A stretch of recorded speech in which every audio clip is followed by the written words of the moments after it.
నీ ఖరీదంత నాటిక శుక్లాంబరధరం విష్ణు శశివర్ణం చతుర్భుజం ప్రసన్నవదనం ధ్యాయేత్ సర్వవిఘ్నోపశాంతయే అగజానన పద్మార్కం గజానన మహర్నిశం అనేకదం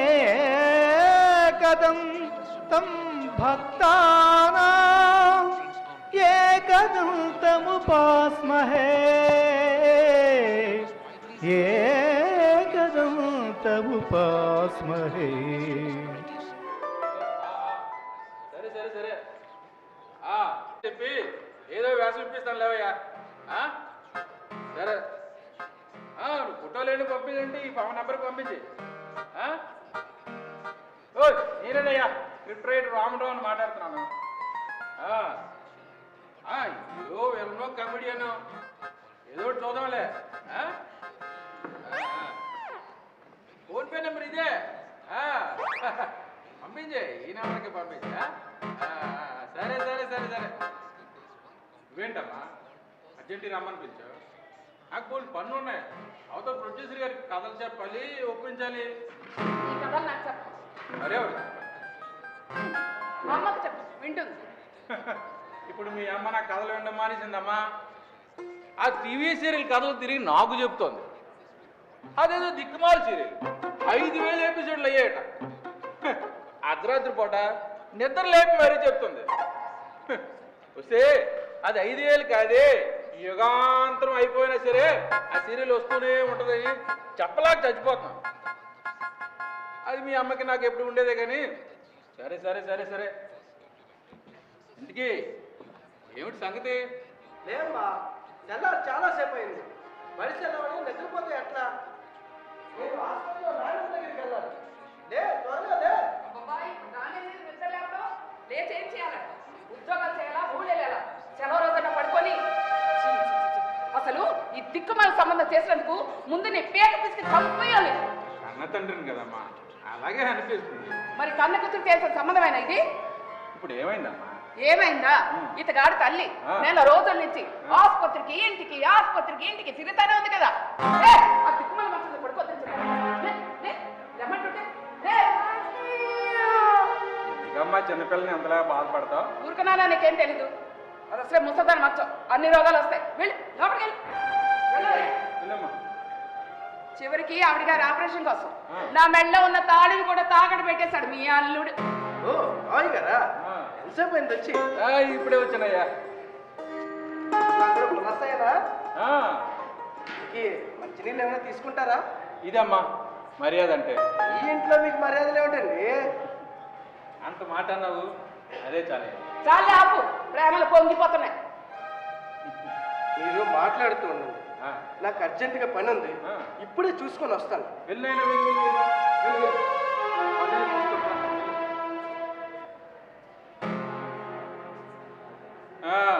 ఏమిటమ్మా అర్జెంటుగా రమ్మని పిలిచావు? ఏమిటి సంగతి? ఆయనకి బతకడం చేత కావట్లేదు. అందుకే కదమ్మా నేను చేసుకున్నాడు. నాన్న సెట్టర్లొద్దు. అదిగా కూర్చో, వెళ్ళరా కూర్చో. చూడమ్మా, చిన్నదో పెద్దదో మీ ఆయనకి గవర్నమెంట్ ఉద్యోగం ఉంది, దాన్ని నువ్వు సంతోషించు. నేను అనకూడదు కానీ అతగాడు పోయిన తర్వాత కూడా నీకు పెన్షన్ వస్తుంది. ఆ భగవంతుడు ఎంతమంది ఆడవాళ్ళు నుదురుని రాస్తాడమ్మా ఆ పెన్షన్ తిని బతకమని. ఇప్పటికీ మీ అమ్మ నన్ను అంటూనే ఉంటుంది నాకు గవర్నమెంట్ జాబ్ లేదని. ఇది ఇంటింటి కదే. అప్పు ఈ టైటిల్ ఏదో బాగుంది, రాసుకోవాలి, మళ్ళీ మర్చిపోతాను. ఆపుతావు నీ టైటిల్ గోలా. నిన్ను పిలిచారు చూడు, నాది బుద్ధి తక్కువ. నీ తప్పేమీ లేదమ్మా, నీ తప్పేమీ లేదు. నేను మంచి కథలోహంలో ఉన్నట్టు పిలిచాము. నీకు తెలీదు, మేము సృష్టించిన పాత్రలన్నీ మమ్మ తెగ అల్లరి పెట్టేస్తుంటాయి. రచయిత అంటే ఒకడే కదా అనుకుంటారు, ఎన్నో పాత్రలు వస్తున్న సమూహం మా రచయిత. చివరికి ఆ సమూహాల పడి సమాధి అయిపోయేవాడమ్మా రచయిత. ఇక చాలు, నువ్వు వెళ్ళొచ్చు. రమ్మని పిలిచి అప్పుడు వెళ్ళిపోతావే? నా బాధ వింటామని పిలిచాను, నీ గోల వింటాను కాదు. నా గోస నీ గోల్గా వినిపించిందమ్మా. నువ్వు చెప్పకుండానే నీ బాధ ఏంటో చదివాను. అలా చదవగలిగాడే రచయిత. అలా చదివేవాడే ఈ తండ్రి. అంతేనా? నీ స్నేహితుడు కొడుకు అని చెప్పానా ఈ దిక్కుమాల సంబంధం చేసా? ఏంటమ్మా ఇప్పుడేదో కొత్తగా పెళ్ళైనట్టు మాట్లాడుతున్నావు? మీ నాన్న కుబేరుడు కాదమ్మా ఎగిరెగిరికి ఎంతడానికి. చూడమ్మా, నాతో పోలిస్తే మీ మామగారు ఎంతో మంచివాడమ్మా. వాడు చూడడానికి ఆరిపోయిన బీడిలా ఉంటాడు కానీ నిజానికి వాడిలో ఉన్న కవిత వేస్తుంది నాకే కదమ్మా. కాకపోతే వాడి కళానుకున్న బలం గుండెకి లేదమ్మా. ఎప్పుడు దగ్గుతూ ఉంటాడు మహానుభావుడు. చూడు నాన్న, నేను అమ్మంత మంచిదాన్ని కాదు. నేను కాదన్నానమ్మా. నాన్న మళ్ళీ సెట్ అయ్యొద్దు. సరే అమ్మా, ఎందుకు ఏం జరిగింది? ఏం జరిగిందా? ఆసుపత్రిలో ఉన్న ముసలిదాని కోసం. ఏ ముసలిదమ్మా? అదే ఆ? మా అత్తగారు. అలా చెప్పు, అర్థమైపోతుంది. ఆవిడ గారు ఆపరేషన్ కోసం ఈయన గారు అప్పుల మీద అప్పులు అప్పుల మీద అప్పులు చేసేస్తున్నారు. చేయనియమ్మా. చేయనియా? ఎవరు తీరుస్తారు? అత్తగాడే తీరుస్తాడు. తీర్చలేకపోతే అప్పులు వాళ్ళు అతని శాలరీకి అటాచ్మెంట్ పెట్టుకుంటే ఇల్లంతా గుల్లైపోతుంటే అప్పుడు పరిస్థితి ఏంటి అర్థమవుతుందా? అర్థమవుతుందమ్మా. ఏమని? ఇంకా మీ ఆయనకి అప్పులు ఇచ్చే వాళ్ళు ఎవరున్నారా అని. నాన్న, ఈ సినిమా వాళ్ళకి ఎవరు అప్పులు ఎవరమ్మా? ఆపుతావు నీ గోల. నేను ఇక్కడ ఉండను. ఉండగా వచ్చేస్తాను. ఎక్కడికి? నీ దగ్గరికి. అమ్మో, నా దగ్గరికా? అమ్మా అమ్మా అమ్మా అమ్మా, నువ్వు కంగారు పడు. నా వల్ల కాదు నాన్న, నేను ఈ నరకం భరించలేను నాన్న. అమ్మా కూర్చో కూర్చో కూర్చో. చూడమ్మా, తొందర పడుకు. చూడమ్మా, ఈ లోకంలోని ఎంతో మందికి కానీ ఇలాంటి అత్తగారు దొరకరు. ఆవిడ బాధ ఏదో ఆవిడ పడుతుంది. ఇవాళ రేపో నిన్ను విసిగించదు. ఇక మీ మామగారు అంటావా, ఎప్పుడు దగాపడ్డ తమ్ముల కోసం ఆకలితో అలమటించి అబ్బాయిల కోసం ఆలోచిస్తుంటాడమ్మా. వాడికి నిన్ను ఏదైనా అనాలన్న ఆలోచన వ్యవధి వాడికి ఉండదు. కాకపోతే ఈ దరిద్రం అంటావా, దాన్ని వాడు ఏనాడూ ఖాతరు చేయలేదు. పరమ దరిద్రంలో కూడా వేగంగా ఎదిగిన మీ ఆయన గవర్నమెంట్ ఉద్యోగం సంపాదించిన యోగ్యుడమ్మా. అతగాడు అమ్ముడిపోతే కొన్ని లక్షల రూపాయలు కట్నం వచ్చేది. కానీ మీ మామగారు పైసా కట్నం తీసుకోకుండా విప్లవాశిస్తే వీళ్ళు పెళ్లి జరిపించాడమ్మా. అంతటి మహానుభావుడు. నేనేమని ప్రశ్నించగలనమ్మా? ప్రశ్నించేటప్పుడు ఇక్కడ ఎందుకు? ఇక్కడ నువ్వు వెళ్ళొచ్చు. ఆగమ్మా, తొందరపడు. నేను చెప్పేది సలహా విను. నువ్వు ఇచ్చేస్తాను అనకమ్మా. తొందరపడితే ఏం చేస్తావు? ఎవరి వైపు నుంచి ఉంటావు? అదేటమ్మా అంత మాట అన్నా? నీ వైపే నుంచి ఉంటాను, నీ తరపు నేను వాదిస్తాను. మా నాన్న ఎప్పుడు మాట అంటుండేవాడమ్మా, ఈ సమాజాన్ని దగా చేసినా కూని చేసినా క్లయింట్ తరపున వాదించేవాడే నిజమైన లాయర్ అని. అలాంటి దొంగ నా కొడుకుని కుట్టినవాడమ్మా నేను నీ తరపున కాకపోతే ఇంకెవరి తరపున వాదిస్తాను? నీ తరపున నుంచి ఉంటాను, నీ తరపునే వాదిస్తాను. సారీ మామయ్య గారు, మిమ్మల్ని ఇంట్లో ఉంచి అర్జెంటుగా బయటికి వెళ్ళాల్సి వచ్చింది. పర్లేదయ్యా, మగాడని తర్వాత బయట తిరగకపోతే చెడతాడు. అమ్మ కోసం తిరగకపోతే నిజంగానే చెడతానండి. రండి కూర్చోండి. ఏమిటి సంగతులు? తెల్లారిసరికి వచ్చారు. పర్లేదయ్యా, మిమ్మల్ని ఇద్దరు ఒకసారి చూద్దామని వచ్చాను. చూశాను, చాలా సంతోషం. వచ్చిన పని గుమ్మంలోనైంది. ఇక మరి నేను బయలుదేరుతాను. అలాగే మామయ్య గారు. అమ్మా,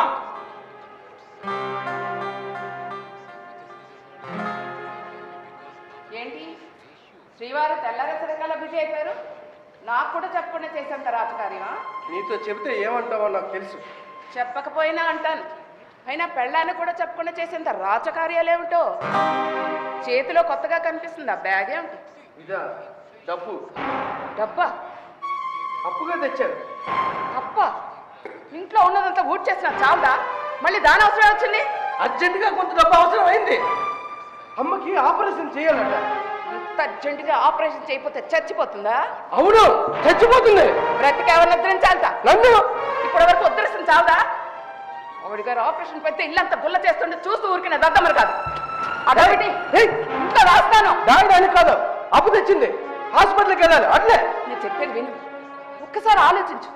నువ్వెంత డబ్బు ఖర్చు పెట్టినా ఆ ముసలిది బతుకుతుందన్న గ్యారంటీ లేదు.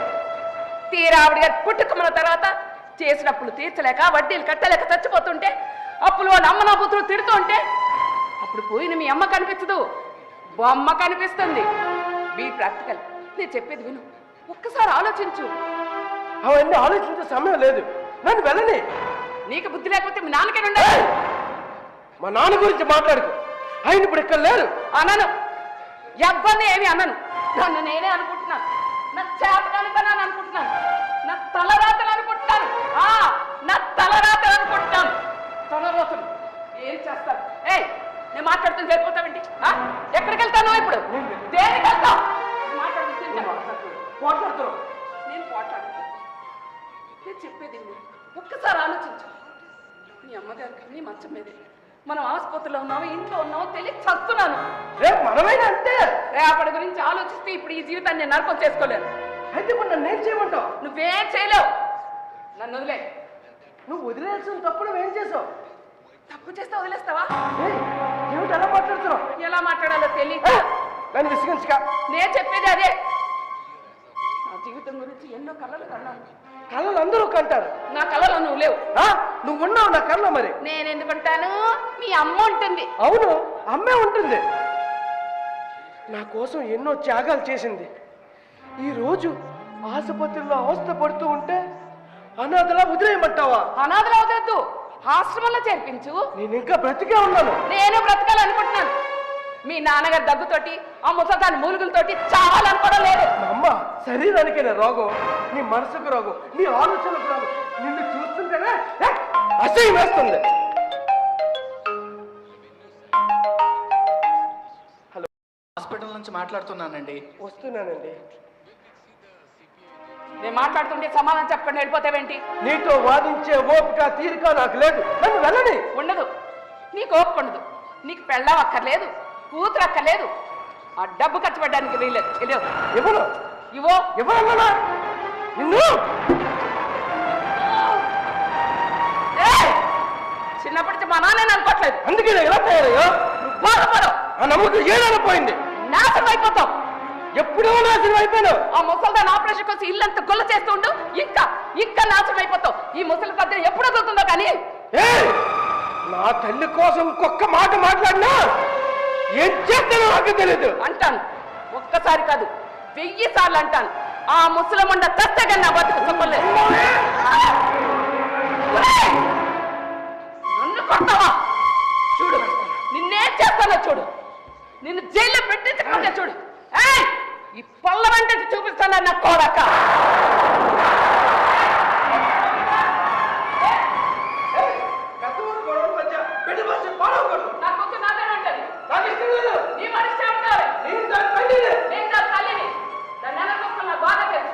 అది ఇక్కడే ఉంటే అన్ని జబ్బులు వస్తాయి. అది దాని భవిష్యత్తు నా కళ్ళారా క్లియర్ గా కనిపిస్తుంది. రావే మాట్లాడుంటే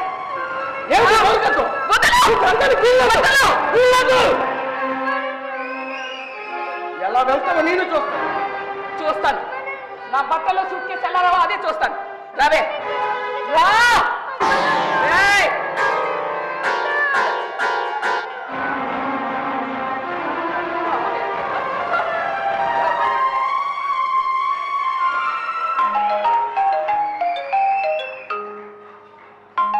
ఎప్పుడు వస్తున్నారు హాస్పిటల్కి? వస్తున్నానండి. ఆపరేషన్ కనుక సిద్ధం చేయండి. డబ్బు డబ్బు ఇది. హలో హలో హలో, మీ చెప్పండి. అమ్మగారు చనిపోయారండి. హాస్పిటల్ బిల్లు కట్టి శవాన్ని తీసుకెళ్ళండి.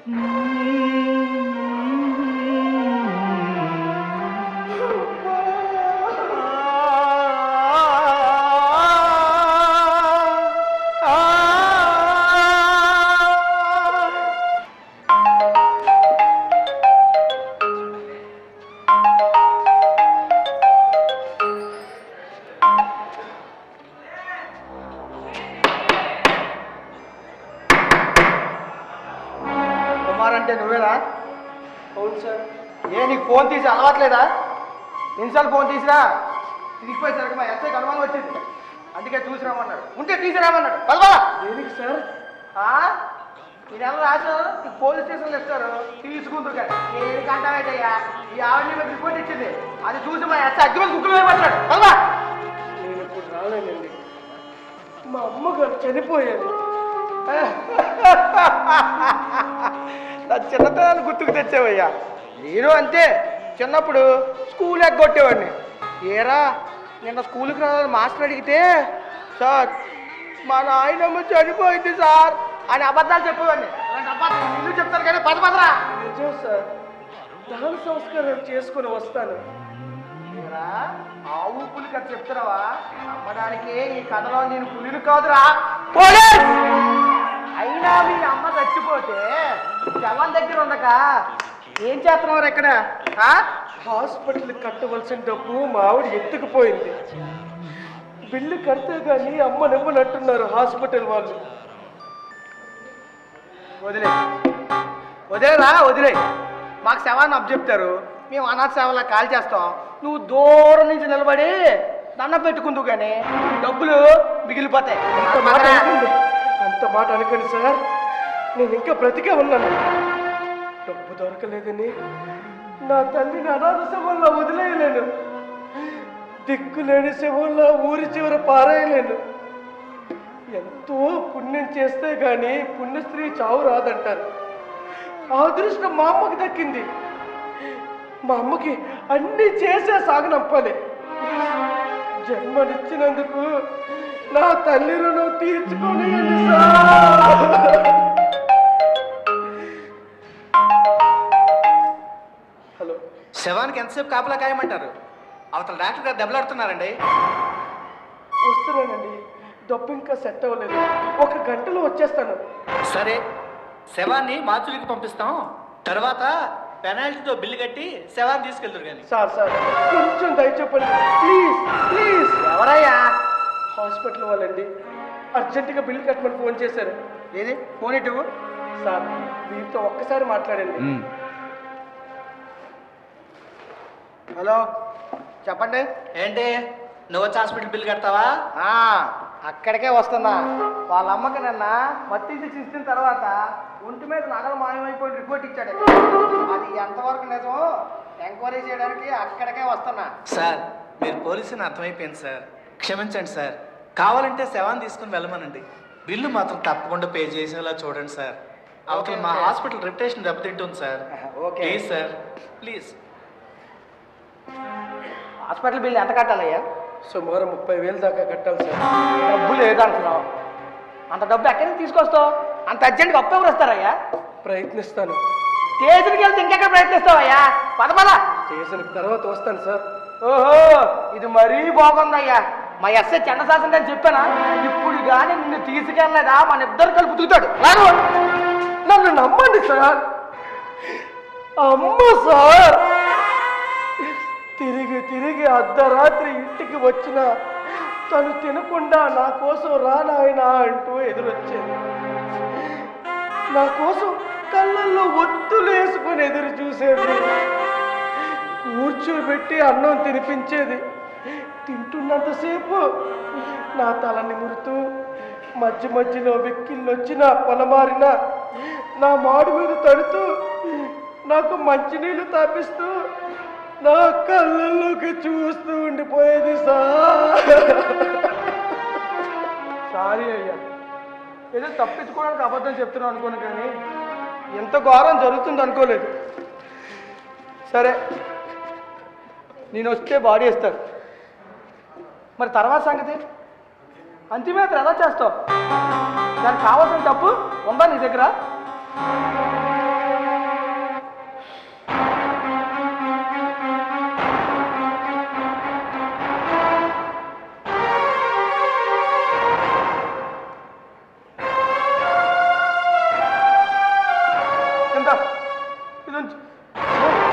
ఇంత డబ్బు నాకెందుకు ఇస్తున్నారు?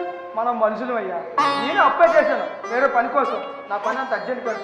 ఉంచు నేను అప్పే ఇస్తున్నానులే, ముందు పని కానీ.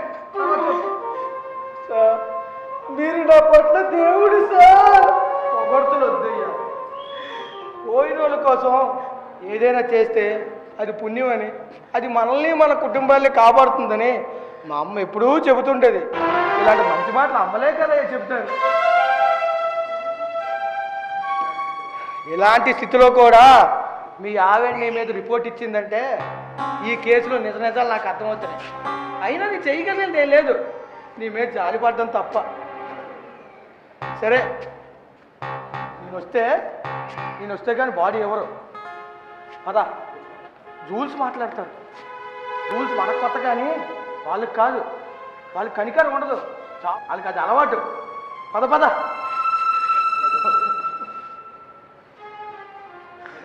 అమ్మ ఎదురు చూస్తూ ఉంటుందయ్యా.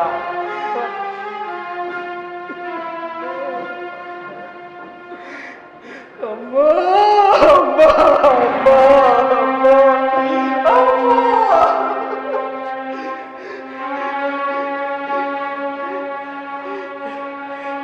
ఆపకు, ఏడు తనివి తీరా ఏడు. నేను ఇక్కడే ఉంటాను. అమ్మ కోసం ఏడ్చే నీ చివరి అవకాశం. అమ్మ మళ్ళీ మళ్ళీ చచ్చిపోదయ్యా, మనం చంపిస్తే తప్ప.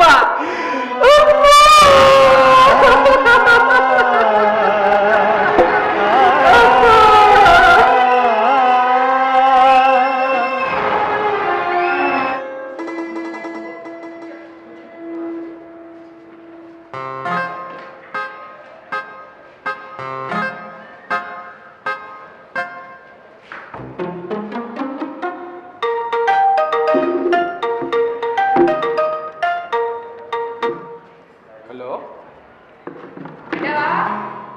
ఇల్లేనమ్మా. ఇల్లంతా చూశాను. పక్కింట్లో ఇచ్చాడట మీ ఆయన. పోనీ అల్లుడు ఇచ్చాడు. పోనీ ఏమనాలమ్మా? సరే సరే, అలాగేనమ్మా. టూరేళ్ళాయిస్. అమ్మా, మా అల్లుడు వస్తున్నాడు. సారీ సారీ, మీ ఆయన వస్తున్నాడు. నా మొగుడు వస్తున్నాడు అన్న. ఎలాగమ్మా, తొందరలోను కంగారులోను ఈ పేరు మర్చిపోయాను కానీ. సరే సరే, నువ్వు ఫోన్ పెట్టి లైన్లోనే ఉండు. మళ్ళీ ఇక్కడ ఏం జరిగింది నీకు తెలియాలి కదా. మళ్ళీ తర్వాత మళ్ళీ ఇక్కడ ఏం జరిగింది, ఎలా జరిగింది అని నువ్వు అడిగే ఎక్స్ప్రెస్ నేను సమాధానం చెప్పలేను. చేత లైన్లోనే ఉండు. అల్లుడు వచ్చేస్తుంది. సరే సరే, రావయ్యల్లుడు, రా రా రా. ఏమిటి ఇదేనా రావడం? ఏంటయ్యా నువ్వు అడగాల్సిన క్వశ్చన్ ప్లస్ నేను అడిగేస్తున్నాను. ఏటో ఎందుకు వచ్చావు ఇక్కడికి? ఇక్కడ నీకేం పని? అదేంటయ్యా, పిల్లనిచ్చిన మామతోని ఎలాగైనా మాట్లాడేది? ఇదేనా మామ నీకు మర్యాద? కూతురు ఫాల్స్ రిపోర్ట్ ఇస్తుంటే తప్పని వారించిన నువ్వు మర్యాద కూడా రా. జరిగిందంతా మర్చిపోయాను అనుకున్నావా? నిన్ను కటకటాలకు పంపించే నిన్ను నీ కూతుని వదిలేస్తాను అనుకున్నావా? చూడు, జైలు నుంచి వచ్చిన వాడికి ఈ మాత్రం ఫైర్ ఉండడం సహజమే. తోటికి ఇది సాహసం అలాంటిది. అయినా అక్కడ ఇలాంటి బెదిరింపు మాటలు, దౌర్జన్యాలు తప్ప ఇంకేముంటాయి ఇలా నేర్చుకోండి. నేను ఇక్కడికి రావడం నీకు ఇష్టం లేదనుకో. ఇప్పుడు అంత తెలిసిన వాడు ఎందుకు వచ్చావు? అదే నేను ఇంట్లో లేని టైం చూసే. చెప్తాను.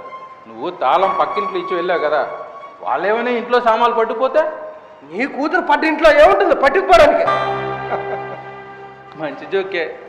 అది సరే కానీ ఈ ఇంటి నుంచి కాలు బయటెట్టిన నా కూతురు తిరిగి మళ్ళీ గడప దొక్కుతుంది అనే నమ్మకం నీకేమైనా ఉందా? నువ్వు ఉండగా నమ్మకం నాకెందుకుంటావు? అప్పు తీసి నన్ను కానీ ఇంట్లో నుంచి వెళ్ళిపోమంటావేంటి? అనుమానమా? నా అనుకున్న వాళ్ళు మాత్రం నా దగ్గర ఉంటారు. నీ అనుకున్న వాళ్ళ? ఇంకా నీ అనుకున్న వాళ్ళు ఏమన్నారబ్బా? ఓహో, ఎప్పుడో ఇల్లు విడిచి బయట పెట్టినా మీ కాలు పెట్టిన మీ నాన్న అతగాడు ఇంకేం వస్తాడు? అది నీ భ్రమ. నువ్వు ఆశ వదులుకో.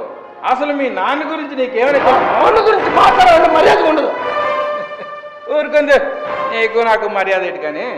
నేను నిజం చెప్తాను విను. ఏమిటి నువ్వు చెప్పే నిజం? నువ్వు మీ నాన్నలాగా వేపలం అనుకొని చెరిగిపోయిన కాలు, ఇరిగిపోయిన కళ్ళజోడు, అరిగిపోయిన చెప్పులు వేసుకొని కుంటుకుంటూ నడకు. ఆ జెండాలు భోజనం వేసుకొని తిరక్కు. కొత్త రత్నాలు కదా, ఈ ఎక్కడి వారసత్వం భోజనం ఎత్తుకుంటావా అని చెప్తున్నాను. నాకు తెలియక అడుగుతున్నాను. అసలు మీకు ఎందుకండి ఆ ఎరుపంటే అంత భయం? మళ్ళీ చెప్తున్నాను, మీరు అవునన్నా కాదన్నా మనిషి శరీరంలో రక్తం ఎర్రగా ఉన్నంత కాలం ఆ ఎర్ర జెండా రెపరెపలాడుతూనే ఉంటుంది. మా నాన్న లాంటి త్యాగమూర్తుల త్యాగం వృధా పోదు. జీన్స్ ఎక్కడికి పోతాయి? పొడవని ఎద్దుకి పోట్లు నేర్పకండి. అతివాది కడుపును పుట్టినా మితవాదిగా పెరిగాను. కష్టపడి చదివి ఉద్యోగం సంపాదించుకొని సమాజంలో బాధ్యత గల పౌరుడిగా బతుకుతున్నాను. దయచేసి నన్ను తీవ్రవాదిగా మార్చకండి. ఎందుకే అలా భోజనాలు తడుముకుంటావు? లేకపోతే కోడల్ని కూతురులా చూసుకున్న నా తండ్రి మీద తనని పక్కలో రమ్మన్నాడని ఫాల్స్ కంప్లైంట్ ఇస్తే అది నువ్వు సమర్థించడమే కాకుండా కోర్టులో ఆఖరికి భగవంతుడి మీద ప్రమాణం చేసి కూడా అబద్ధమే చెప్పు. నా తండ్రి ఇల్లు విడిచి వెళ్ళిపోవడం కారణం నువ్వు కాదు. అంతా తెలిసి కూడా నా తండ్రి మీద ఫాల్స్ రిపోర్ట్ ఇస్తావా? ఇస్తారయ్యా. రిపోర్ట్ రాసిచ్చే వాళ్ళు వాళ్ళకి నచ్చినట్టు రాసిస్తే అది రిపోర్ట్ అవుతుంది, కానీ నువ్వు చెప్పినట్టు రాసిస్తే అది ఎలా రిపోర్ట్ అవుతుంది? ఈ చేతనం చేసుకోపా. ఇప్పుడు ఎందుకు వచ్చావు చెప్పు, నేను మళ్ళీ బయటికి వెళ్ళాలి. చెప్తాను చెప్తాను. చూడు, నీకు మీ ఆవిడకి ఎన్ని గొడవలైనా ఉండొచ్చయ్యా. చూడు, నువ్వు పాప మీద వేసిన కేసు విత్డ్రా చేసుకోమని చెప్పడానికి వచ్చావు. మీ ఇద్దరు గొడవల మధ్యన పాప భవిష్యత్తు కోర్టుల చుట్టూ తిరుగుతుంటే ఎక్కడ నలిగిపోతామని చెప్పడానికి వచ్చావు. పాపని కల్లారే చూసుకునే హక్కు తండ్రిగా నాకుంది, కానీ పాప తల్లి దగ్గర ఉండడమే న్యాయం. నేను నా పాప భవిష్యత్తు కోసం మాట్లాడుతున్నాను. నేను నా పాప భవిష్యత్తు గురించి ఆలోచిస్తాను. నీకే తాడు బొంగరం లేదు, నువ్వు ఇంకొకరి భవిష్యత్తు కోసం ఆలోచించడం ఏంటి? సరే కానీ ఇంతకీ నా కూతురు ఎక్కడ ఉంది? తన తల్లి దగ్గర ఉంది. అది నాకు ఇష్టం లేదని చెప్తున్నా ఉన్నాను. చూడు, నీకు తన భార్య అనడం ఇష్టం లేదు, తనకు నిన్ను భర్త అనడం ఇష్టం లేదు. అంత కుదరినప్పుడు విడాకులు తీసుకొని పిల్లని వదిలే. నా మాట విను. ఏ మాట వినాలి? ఏ మాట వినమంటావు? అమ్మా, విన్నావుగా, ఈ రాయబారం విఫలమైంది. నన్ను ఇప్పుడు ఏం చేయమని? నువ్వేం చేయలేవులే. నువ్వెందుకు వచ్చావమ్మా? నేను మాట్లాడుతున్నాను కదా. ఏం మాట్లాడుతున్నావు? అడుక్కుంటున్నావు. చేతగాని తండ్రి పంచాయతీ ఎలా ఉంటుందో విన్న తర్వాత కూడా రాకుండా ఎలా ఉంటాను? విన్నావుగా, ఇక వెళ్ళొచ్చు. వెళ్ళడానికి రాలేదు, తేల్చుకోవడానికి. ఏమిటి నువ్వు తేల్చుకునేది? నువ్వు ఏం చేస్తున్నావో ఎవరితో ఉంటున్నావో అంతా నాకు తెలుసు. తెలిస్తే ఏం పీకుతావురా? నచ్చిన చోట నేను ఉంటాను. అడగడానికి నువ్వెవడు? చట్టపరంగా ఇంకా నీ మొగున్నా? మొగుడంటే మొగుడు. మన ఒత్తి కట్టలేక జైలుకి వెళ్ళి జైలు పక్షి నువ్వు మొగుడే. ఎందుకు కట్టాలి నీకు మనవర్తి? నువ్వు నీ ప్రియుడితో కలిసి ఉంటున్నందుక? అసలు నువ్వు పట్టుకుపోయిన డబ్బుకి ఇంతవరకు నేను ఎంత వడ్డీ కట్టానో నీకేమైనా తెలుస్తుందా? లెక్కలేసుకుంటూ పోతే ఇన్నాళ్ళు నీతో ఉన్నందుకు నువ్వే నాకు తిరిగి డబ్బు ఇవ్వాలి. సంసారాన్ని డబ్బులతో లెక్కేస్తున్నావా? అలా లెక్కలు వేసుకుందని పెళ్లి ఎందుకు చేసుకున్నావు? నీకు పెళ్ళం దొరకదని అర్థమైందా? బాగా అర్థమైంది, కాకపోతే కాస్త లేటుగా అర్థమైంది. నువ్వు ఒక మానసిక రోగివని, నీకు పెళ్లి కావట్లేదని మీ నాన్న ఏడిస్తే మా నాన్న జాలిపడి పైసా కట్నం లేకుండా మన పెళ్లి జరిపించాడు. అడుగు మీ నాన్ననే. నిన్ను ఆఖరికి నా తల్లి చనిపోయి నేను ఏడుస్తుంటే నా మీద ఫాల్స్ రిపోర్ట్ ఇచ్చి నన్ను జైలుకి వెళ్ళేలా చేసావు.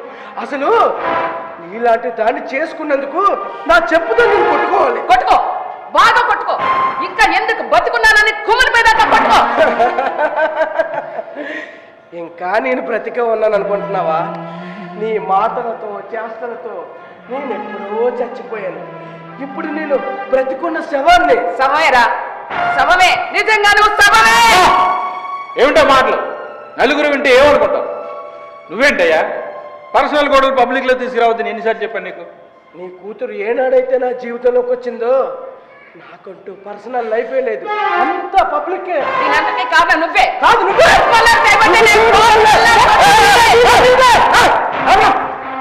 నువ్వు రా బాబు, రా వెళ్ళరా, కూర్చోమ్మా, రా.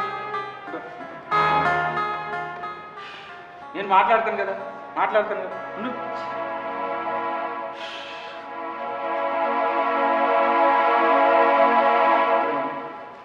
పద, ఇంటికి వెళ్ళి మాట్లాడుతుంది. ఏం మాట్లాడేది?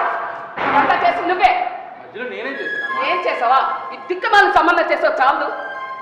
చివరికి కళ్ళలో కూడా కార్లు తిరిగి అదృష్టం లేకుండా చేసావు. అమ్మా, లోపల తిక్కరిగిందంటే నా చావు కారు నువ్వు మీరేని రాసి మరీ చచ్చిపోతాను. సరే ఏటో మాట్లాడు. ఆహా, ఈ మధ్య కూతుళ్ళని రేపు చేసే తండ్రులు ఎక్కువైపోయారట. నిన్ను నాకు పెద్ద కష్టమే కాదు. అత్త మీద కోపం దొత్త మీద చూపించడం అంటే ఇదే.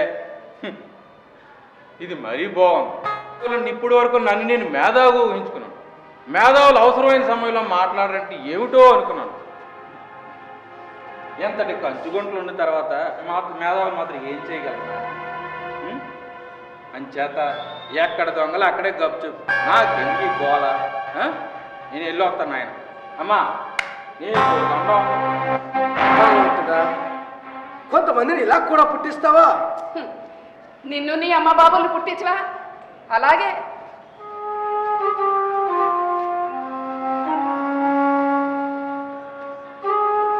పల్లవి, నీ ఆలోచనలు మార్చుకో. థ్యాంక్స్. ఇంతవరకు నేనేమైనా తప్పుగా మాట్లాడినా, అతిగా ప్రవర్తించినా క్షమించు. మన జీవితాలు పాడవకూడదు, పాప నష్టపోకూడదు. నేను చెప్పేది అదే. చెవిటాడు సరిపోతాడు. ప్రపంచం నువ్వు ఊహించినట్లేదు. నువ్వు ఊహించినట్టు ఉండదు. చూడు, నేను చారదేశం కూడా ఫ్రాడ్ తను కాదు, నువ్వే నువ్వే నాకు పెద్దలు. మేమిద్దరు ఎంతో కాలం నుంచి ప్రేమించుకున్నాం, కలిసి బ్రతకాలనుకున్నాం. వాడికంటూ ఒక కుటుంబం పిల్లలు ఉన్నారు. 4 రోజులు పోయిన తర్వాత వాడు దారి వాడిపోతే నువ్వు పాప అన్యాయం అయిపోతారు. నా మాట విను. అయినా నీ ఉపన్యాసం కావాలంటే నీ పాలు సిగ్గులేని జన్మ. దేవుడు నీకు సిగ్గు పెట్టలేదా? మగాడు పుట్టి ఆడదాని కాలు పట్టుకోవడానికి అవమానంగా లేదు? నువ్వు ఎన్నైనాను ఏమైనా తిట్టు, పర్వాలేదు. సమాజంలో మన గౌరవానికి భంగం కలగకూడదు, పాప నష్టపోకూడదు. నా మాట విను. అరే చీప అంటే సిగ్గు లేకుండా ఇంకా కాలు పట్టుకోవడాలి బతకండాలి ఏంట్రా? ఇక్కడ 3వ మనిషి ఎవరు లేరు కదా. నేను పట్టుకుంది పరాయి వాళ్ళు కాలు పట్టుకోలేదుగా, నా పిల్లం కాలేగా. పెళ్ళం గిళ్ళం అన్నా అంటే 4 చీరస్తాను జాగ్రత్త. నువ్వెవడెవరా నన్ను పెళ్ళం ఉండడానికి? నిన్ను వదిలే చాలా కాలమైంది. మళ్ళీ నువ్వు నోటమ్మట ఆ మాటగానే వచ్చిందో ఏం చేస్తానో నాకే తెలీదు. మరి నా వాళ్ళు కాని వాళ్ళు అయినప్పుడు ఇంకా ఇక్కడ ఎందుకున్నట్టు? రావాల్సిన వాళ్ళు ఉన్నారు, వాళ్ళని కూడా రాని. ఆ తర్వాత నువ్వు కూడా ఉండవు ఇక్కడ.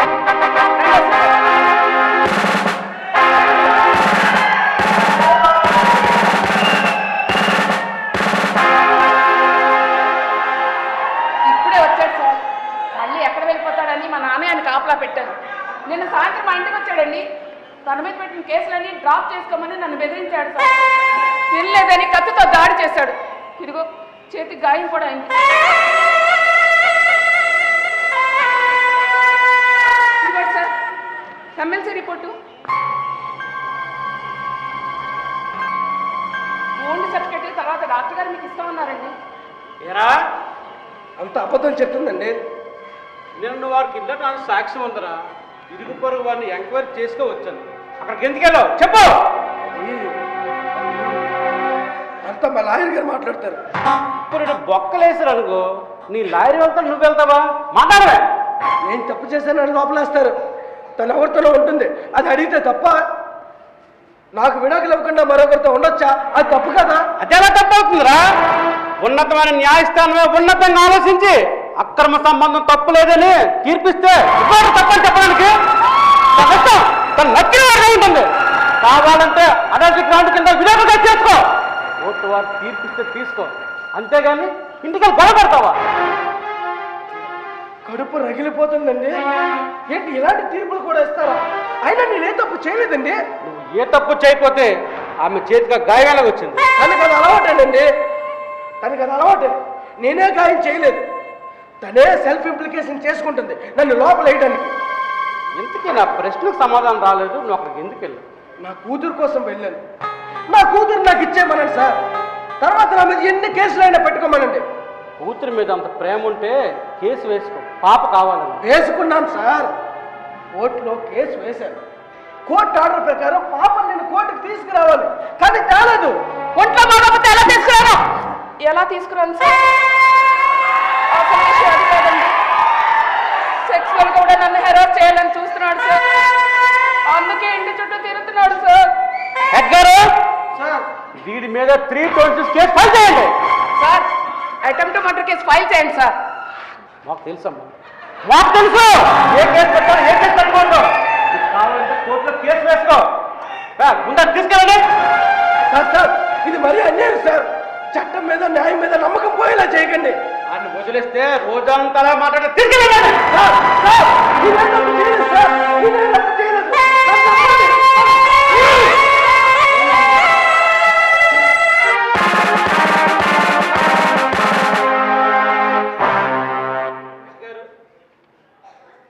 కుమార్ కేసులో ఛార్జ్షీట్ ఫైల్ చేయండి. ఎంత ఎర్లీగా నేను ఎప్పుడు కూడా ఛార్జ్షీట్ ఫైల్ చేయలేదు. ఎందుకో మనం కుమార్ విషయంలో తప్పు చేసామేమనిపిస్తుంది,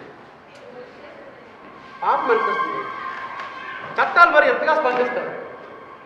ఇలాంటి తీర్పులు అలాంటి ప్రజల జీవితాల మీద భావం చూపిస్తారు. ఒకసారి యూనిఫామ్ తీసి ఇంటికెళ్తే లోకం అంతా చాలా భిన్నంగా కనపడుతుంది. బుర్ర తిరిగిపోతుంది. ఏం చేస్తాం, నిమిత్తులు మాత్రం పూర్తి వెళ్ళాడు. కానీ చూద్దాం ఏం చేయగలరు. పోలేడు సార్, అది కండిషన్ ఫైల్ మీద బయటకు వచ్చాడు. మనం ఛార్జ్ షీట్ ఫైల్ చేస్తే కనీసం వారం స్టేషన్కి వచ్చి సంతకం పెడితే బాధ అయినా కొంతైనా తగ్గుతుంది, కొంతైనా సంతోషిస్తాడు. సార్ ఘోరం జరిగిపోయింది సార్, ఘోరం జరిగిపోయింది సార్. వాడే మా అమ్మాయిని చంపేశాడు సార్. ఇంకేమో సార్, కుమారు మా కుమారు మా అమ్మాయిని చంపేశాడు సార్.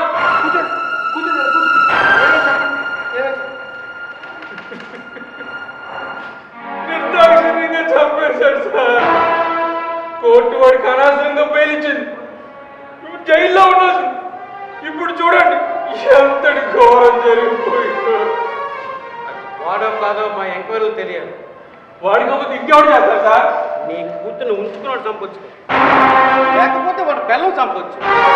దాన్ని మొగుని వాటాలు వేసుకుంటూ ఊరుకుంటుంది. అది దానికి ఒక తమ్ముడు ఉంటాడు, వాడినే బాంబర్ది అంటాడు. అక్క కాపుని తగ్గడానికి వాడు కత్తితో బయలుదేరవచ్చు, లేకపోతే ఆ కాంపౌండ్లో ఎవడైనా కన్నేసి కాటేయచ్చు. ముద్దాయిని వదిలేసి ఎవరెవరినో అనుమానిస్తున్నారు సార్. ఎంక్వైరీలో కన్న తండ్రిని కూడా అనుమానిస్తాడు పోలీసులు. సార్ దారుణంగా మాట్లాడుతున్నారు సార్. ఎలా మాట్లాడారు? భోజనాలు పెట్టి తాంబాలు ఎత్తి కొలాసలు కదా. మీరు ఎలా మాట్లాడుతున్నారే సార్? నాకు పోలీసులు అంటే భయం. కొన్ని నేర్పిస్తావా నీ రచయిత భాష? నేర్చుకుంటాం. పోలీస్ భాష ఎలాగా ఉంటుందిరా? స్టేషన్కి వచ్చిన ప్రతి వారితో మర్యాదగా మాట్లాడడానికి పోలీసులు ఏమన్నా గుళ్ళో పూజారు అనుకోవా, అట్లా రిసెప్షన్ అనుకోవా? మీరేంటి సార్ వాళ్ళు సపోర్ట్ చేసి మాట్లాడుతున్నారు? మీ అల్లుడు మమ్మల్ని కొనిసాడా, అందుకని సపోర్ట్ చేస్తున్నావు. మర్యాదగా మాట్లాడు, లేకపోతే ఏంట్రా? అదే మంత్రిగా మనడా ఆయన సపోర్ట్ చేయడానికి కనీసం గట్టిగా రాయడానికి పిల్లలు కొనుక్కునే ఒక నిర్బంధం కొడుకురా. ఇంకేమవుతుందిరా నేను ఇవ్వడానికి? నా లాగే నన్ను ఎక్కువగా మాట్లాడి వదిలేయండి, అంతే. నా కూతురు తండ్రి కదా. లేకపోతే ఏంటి సార్ మన డైరెక్ట్ చేస్తారండి? అవును, ఆయన చెప్పింది నిజమే. అక్కడ మటర్ జరిగింది. బందోబస్తుకి వెళ్ళాడు సార్. మంత్రి గారు వస్తున్నారు కదా, మనం కూడా అక్కడికి వెళ్ళాలి. ఎక్కడ కావాలి? హలో సార్, ఇప్పుడు తెలిసింది సార్. ఇంకా బయలుదేరుతాం సార్. సార్ ఇప్పుడే బయలుదేరుతాం సార్. ఆల్రెడీగా మీడియా వెళ్ళిపోయింది. శవపంత ఏర్పాటు చేయండి. ఫోటోగ్రాఫర్ని, ఫోరెన్సిక్ వాళ్ళందరినీ కూడా సీన్ ఆఫ్ ది అఫెన్స్ రమ్మని చెప్పండి. వెళ్ళండి మీరు. ఎడ్గారు సార్, అంత దారుణం జరిగితే అలా మాట్లాడుతున్నారు. మీ బాధని అర్థం చేసుకుంటాను, కానీ ఆయన చెప్పిన నిజమే కదా. మా ఎంక్వైరీకి సహకరించండి. ఇందుకు పట్టుకుంటాడు. రండి స్పాట్ కాదు.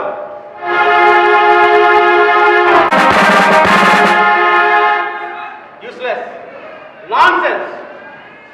అందుకే అంటారు పోలీసు వాడికి ఎవరి మీద జాలి దయ ఉండకూడదని. గారు మన సర్వీస్లో జాలికి చోటు ఉండకూడదు. ఆ కుమార్ గారి మీద జాలి కూడా ఛార్జ్ షీట్ ఫైల్ చేస్తాం.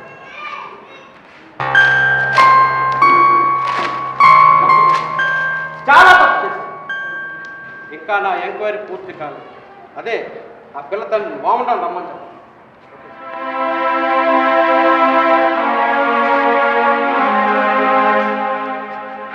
సార్ వచ్చాడు. సినిమా కథలు రాస్తావట, ఇది రాస్తావా? నీ కూతురు కేసు బాగుంటుంది, చాలా బాగుంటుంది. 100 రోజులు ఆడుతుంది. కన్న కూతురు మొగుండలిసి ఎవరితో తిరిగితే గుర్తుపడగలరా? మాకంటే తప్పదు. చట్టం ఏం చెప్తే అదే చేస్తాం. కానీ నీ ఉద్యోగం సమాజంలో కొన్ని కట్టుబాట్లు ఉన్నాయి, ఆచారాలు ఉన్నాయి. అవి నిలబెట్టుకోగలగా? అది ఎవరి మాట విను సార్. అది దాన్ని చెప్పిందే చేయాలి. అందుకే సార్ పెళ్ళి కుమార్ గారి జీవితం నాశనం చేసి వాడెవడు? అదే ఇప్పుడు నీ కూతురు ఉంచుకున్నాడు. వాళ్ళిద్దరూ ఒకప్పుడు ప్రేమించుకున్నారు సార్. ఇద్దరికి పెళ్ళేం చేయలేదు. వాళ్ళు కట్నం అడిగారు సార్. ఇవ్వలేపాయా? మంచి రైటర్ కదా, 4 కథలమ్మే. నా కలం ఎంత కదిలినా నా కడుపు నిండదు సార్. పోస్ట్ రైటర్ అన్నమాట. ఇప్పుడు చెప్పు, తప్పు ఎవరిది? తండ్రి ప్లేస్లో ఉన్నావు అన్నారు సార్. ఎంత పెద్ద మనిషివి, కూతురు ఫాల్స్ పట్టిస్తే దాన్ని తప్పని చెప్ప సమర్థిస్తావా? అది అలసిపోయింది సార్. అది అలిసిపోలేదురా, ఇద్దరి మధ్య నలిగిపోయింది. గారు ఊరుకోండి, ఎంతైనా కూతురు తండ్రి కదా. కాదనను సార్, మీరు క్షమిస్తారంటే ఒక మాట. ఇందులో అతని తప్పు ఎంత ఉందో మనది అంతే ఉంది. మన తిరస్కారం సమాజానికి ఒక హంతకు అందించింది కాదంటారా?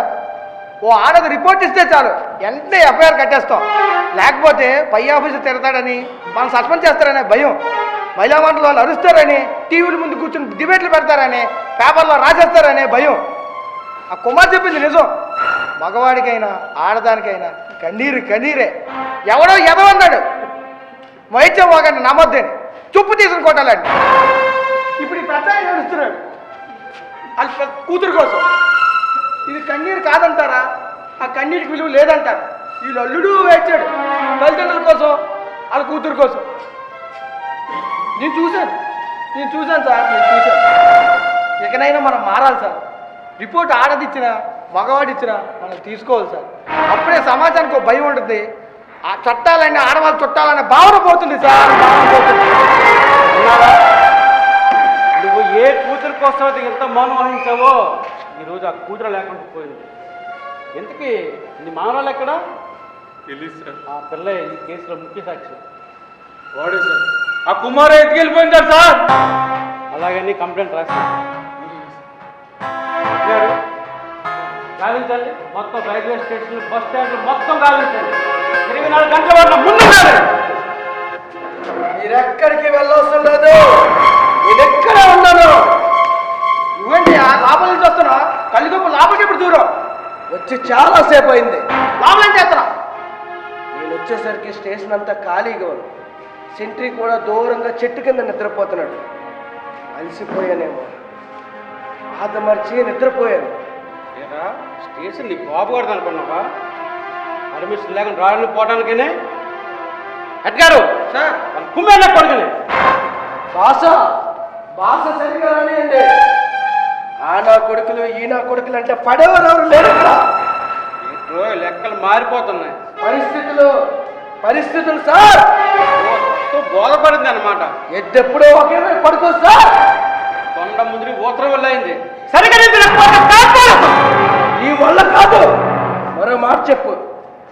అదేదో సినిమాలో చెప్పినట్టు నువ్వు కాల్చే బుల్లెట్కి లెక్క చెప్పుకోవాలి, రేజరించుకోవాలి. నాకు అక్కర్లేదు. నేను ఇప్పుడు కరుడు కట్టిన క్రిమినల్ని, నిండా మునిగిపోయిన వాడిని. నా అన్న వాళ్ళందరినీ పోగొట్టుకున్నా ఒంటని అనాథని. ఇంకా ఎంతమందిని చెప్పినా అదే శిక్ష. దయచేసి చచ్చే వరకైనా నన్నుగా బతకనివ్వండి సార్. ఇంకా మాట్లాడేస్తున్నాడు సార్. తీసుకెళ్ళి లాకప్ చేశాడు, చంపేది. ఏరా నా కూతుర్ని చంపుతావరా నిన్ను?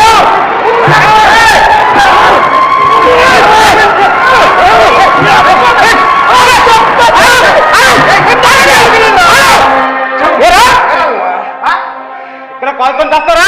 దొరికిందండి చెల్ల వేసి బొక్కలు ఎరగొడుతుంది. నాకు తిక్కరేగిందనుకో మక్కలు కూడా కాల్చి పారేస్తాను. కడుపు మండిపోతుంది సార్. చాలకి పౌరుషు ఆటగాని పౌరుషులు ఆయన వదిలానంటే అది తిరుగులు అప్పడం అయిపోతుంది. ఎంతకు తెగించావురా? ఆ రోజు నీ భార్య ఇచ్చిన కేసు కానీ ఫైల్ చేసి ఉంటే నీకు బెయిల్ వచ్చి ఉండదు కాదు. అయినా హత్య చేయడానికి నీకు మనసారా వస్తుంది. ఆపండి, అంతటి తాగండి చాలు. అంతా చేసి ఏమీ ఎరగినట్టు నటించకండి సార్. అయినా మీరు నన్ను పీకేదేమో సార్, మీ నోరు పీకడం తప్ప. పొడవని ఎద్దుకి పోట్లు నేర్పకండి అన్నాను, వినిపించుకోలేదు. అతివాది కడుపున మిత్తువాదిగా పుట్టాను, నా బాణాన్ని నేను బతుకుతున్నాను, దయచేసి తీవ్రవాదిగా మార్చకండి అని వేడుకున్నాను. ఫలితం కనబడలా.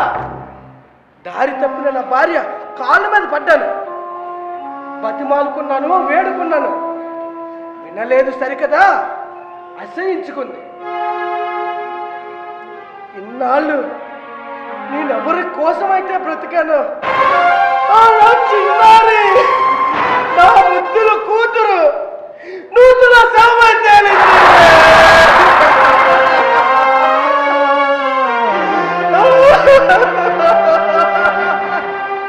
ఇంకెవరి కోసం బ్రతకాలి? ఇలా కాకపోతే ఎలా తయారవ్వమంటారు? నీ కూతురు చనిపోయింది, నువ్వు చూసావా? ఇదిగోండి సార్, పోస్ట్ మార్టం రిపోర్ట్. అమ్మాను గారు, ఆ ఏరియా స్టేషన్కి ఫోన్ చేసి కన్ఫర్మ్ చేయండి.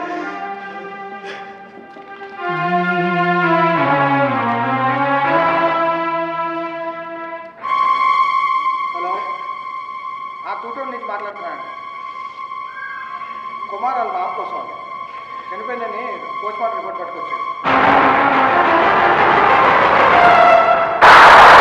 నిజమే సార్, వాళ్ళ కూతురు చనిపోయింది. సారీ, చంపేశారు.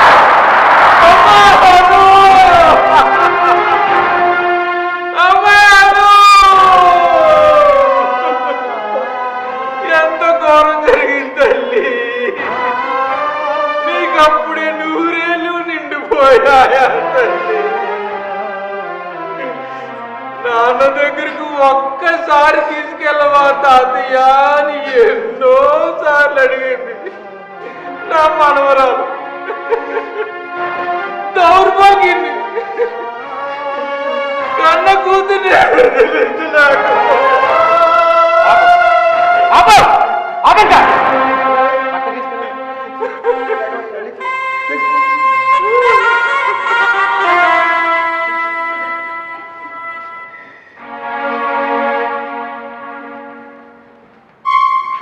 ఇంతకీ వాళ్ళ పాపను ఎందుకు చంపినట్టు? వాళ్ళ అక్రమ సంబంధానికి అడ్డొస్తుందని.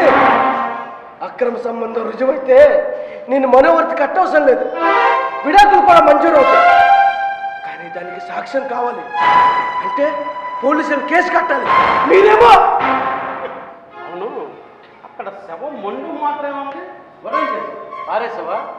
ఎక్కడ పారేయలేదు సార్, భద్రంగా తెచ్చాను. నేనే చెప్పాలంటే సాక్ష్యం కావాలి కదా.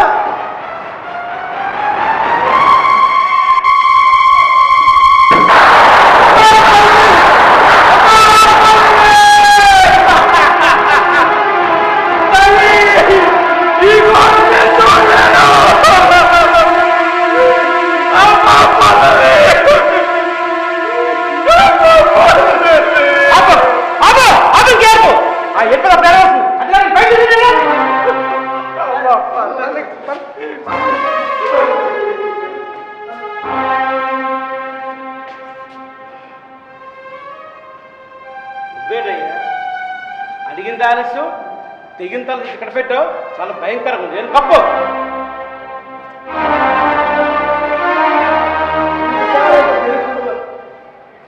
ఈ తల తెగి ఇంకా 24 గంటలు కూడా కాలేదు, రక్తం తడి కూడా ఆరలేదు.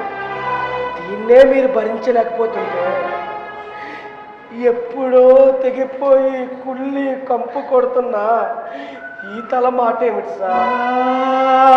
కొంచెం కూడా జాలనిపించడం లేదా?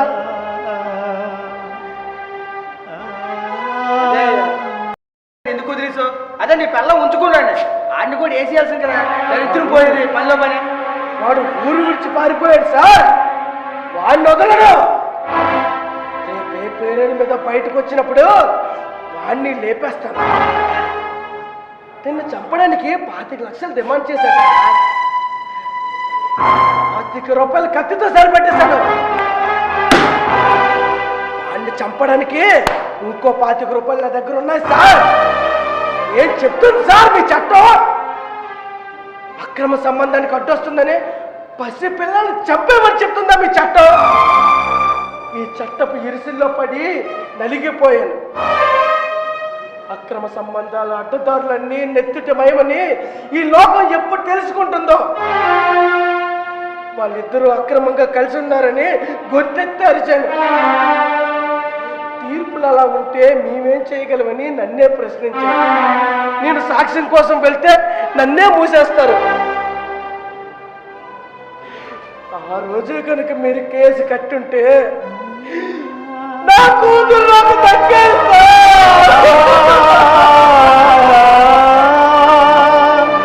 నా కూతురు నాకు దక్కేది.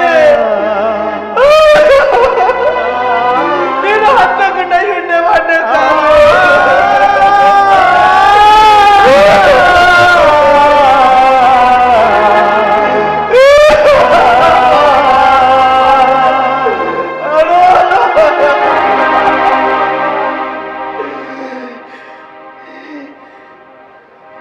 ఏం చెబుతుంది సార్ మీ చట్టం?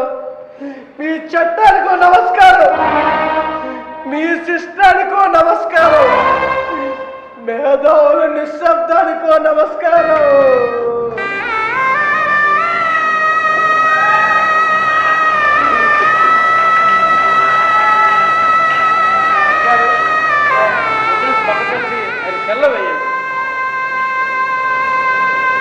బాబాయ్, నా తల్లి అంతే మీ అందరికి డబ్బిచ్చి ఎంతో సహాయం చేశావు. నీ రుణం తీర్చుకోలేకపోతున్నాను బాబాయ్. దానికి అదనంగా మరి కొంచెం అప్పు ఇవ్వగలవా బాబాయ్? ఒకంత ఓదార్పు, చిన్న ఆత్మీయ స్పర్శ రుణంగా ఇస్తావా బాబాయ్? నీ రుణం నేను తీర్చుకోను బాబాయ్. మరు జన్మంటూ ఉంటే నీ కడుపును పుట్టి నీ రుణం తీర్చుకుంటాను బాబాయ్. బాబాయ్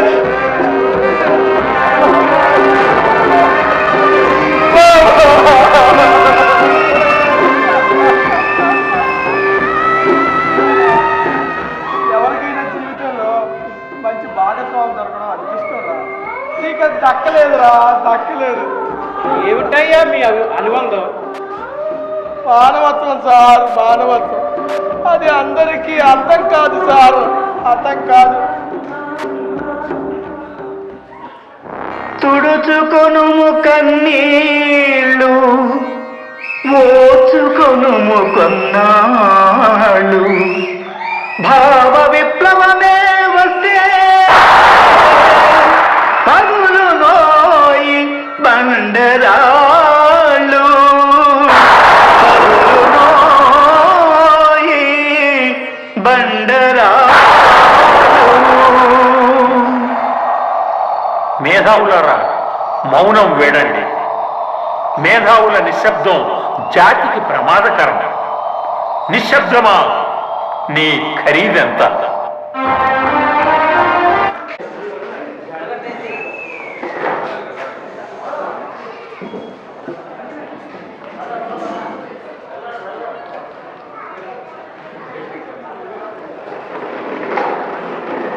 అందరికీ నమస్కారాలు.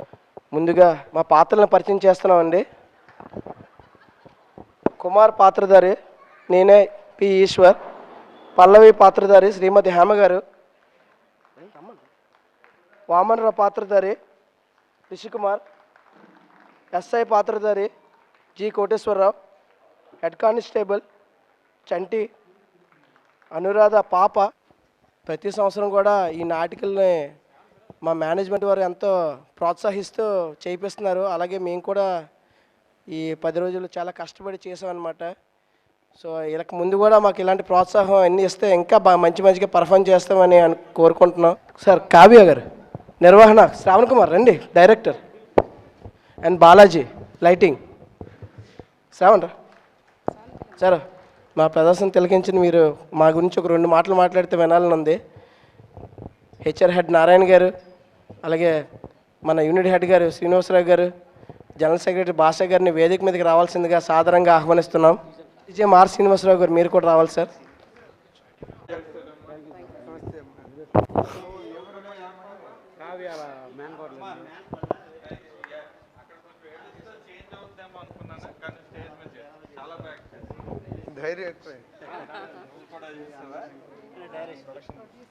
Producing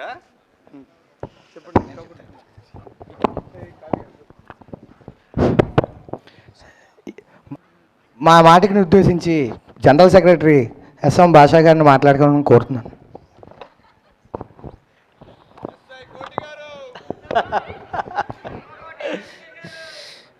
okay, 59వ dedication day celebrations ఇచ్చేసిన ఎంప్లాయీస్ అందరికీ వాళ్ళ ఫ్యామిలీ మెంబర్స్కి అందరికి కూడా నమస్కారం. నిజంగా ఈ 2 రోజులు చూసిన నాటకాలు చూస్తుంటే టాలెంట్ అనేది ఏదో సామెత చెప్పినట్టు ఎవరి సొత్తు కాదు. మన గవర్నమెంట్ ఎంప్లాయీస్ నిజంగా ఏ కళాకారులకి తీసిపోని విధంగా సినిమా యాక్టర్లు కూడా ఇంత బాగా యాక్ట్ చేస్తారు. సింగిల్ టేక్లో వాళ్ళు 10-15 టేకులు తీసుకుంటే కానీ ఎంతో పెద్ద సినిమా అవ్వదు అది.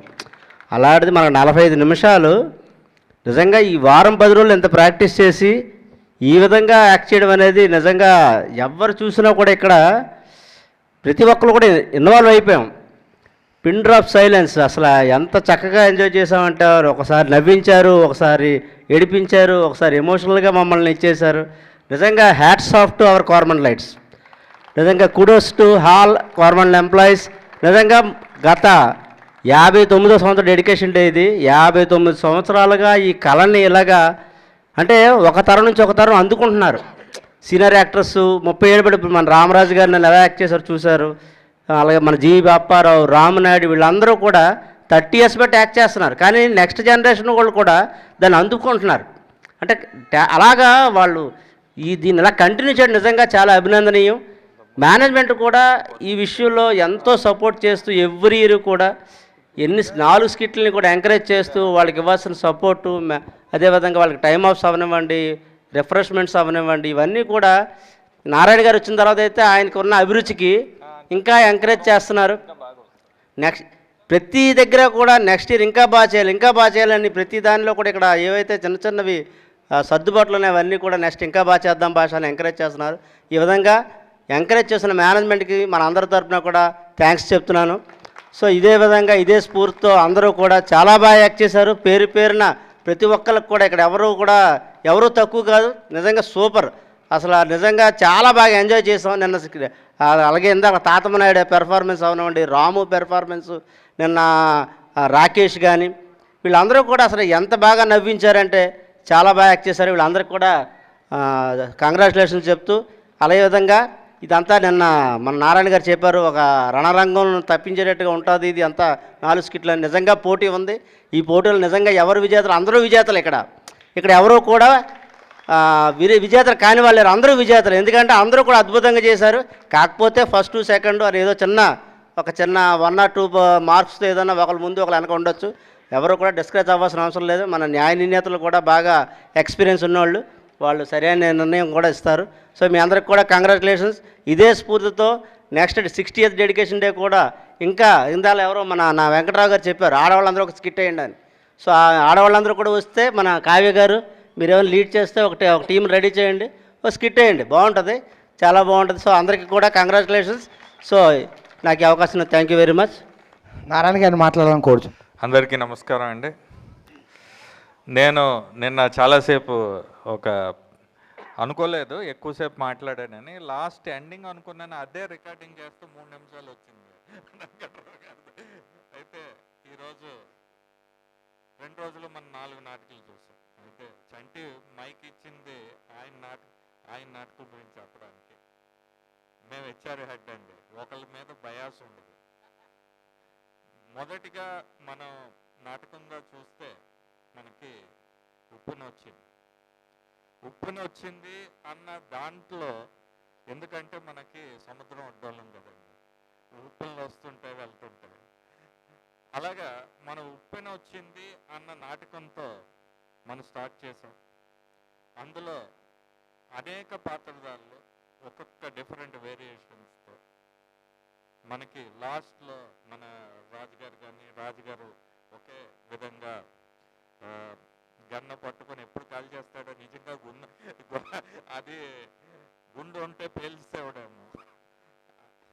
అదేవిధంగా మన రామనాయుడు గారు చూస్తే అందులో సాత్వికంగా ఉంటూ ఎంతో అనుగారి ఉండి పల్లెటూరులో ఉన్న ఒక పెద్ద వ్యక్తి.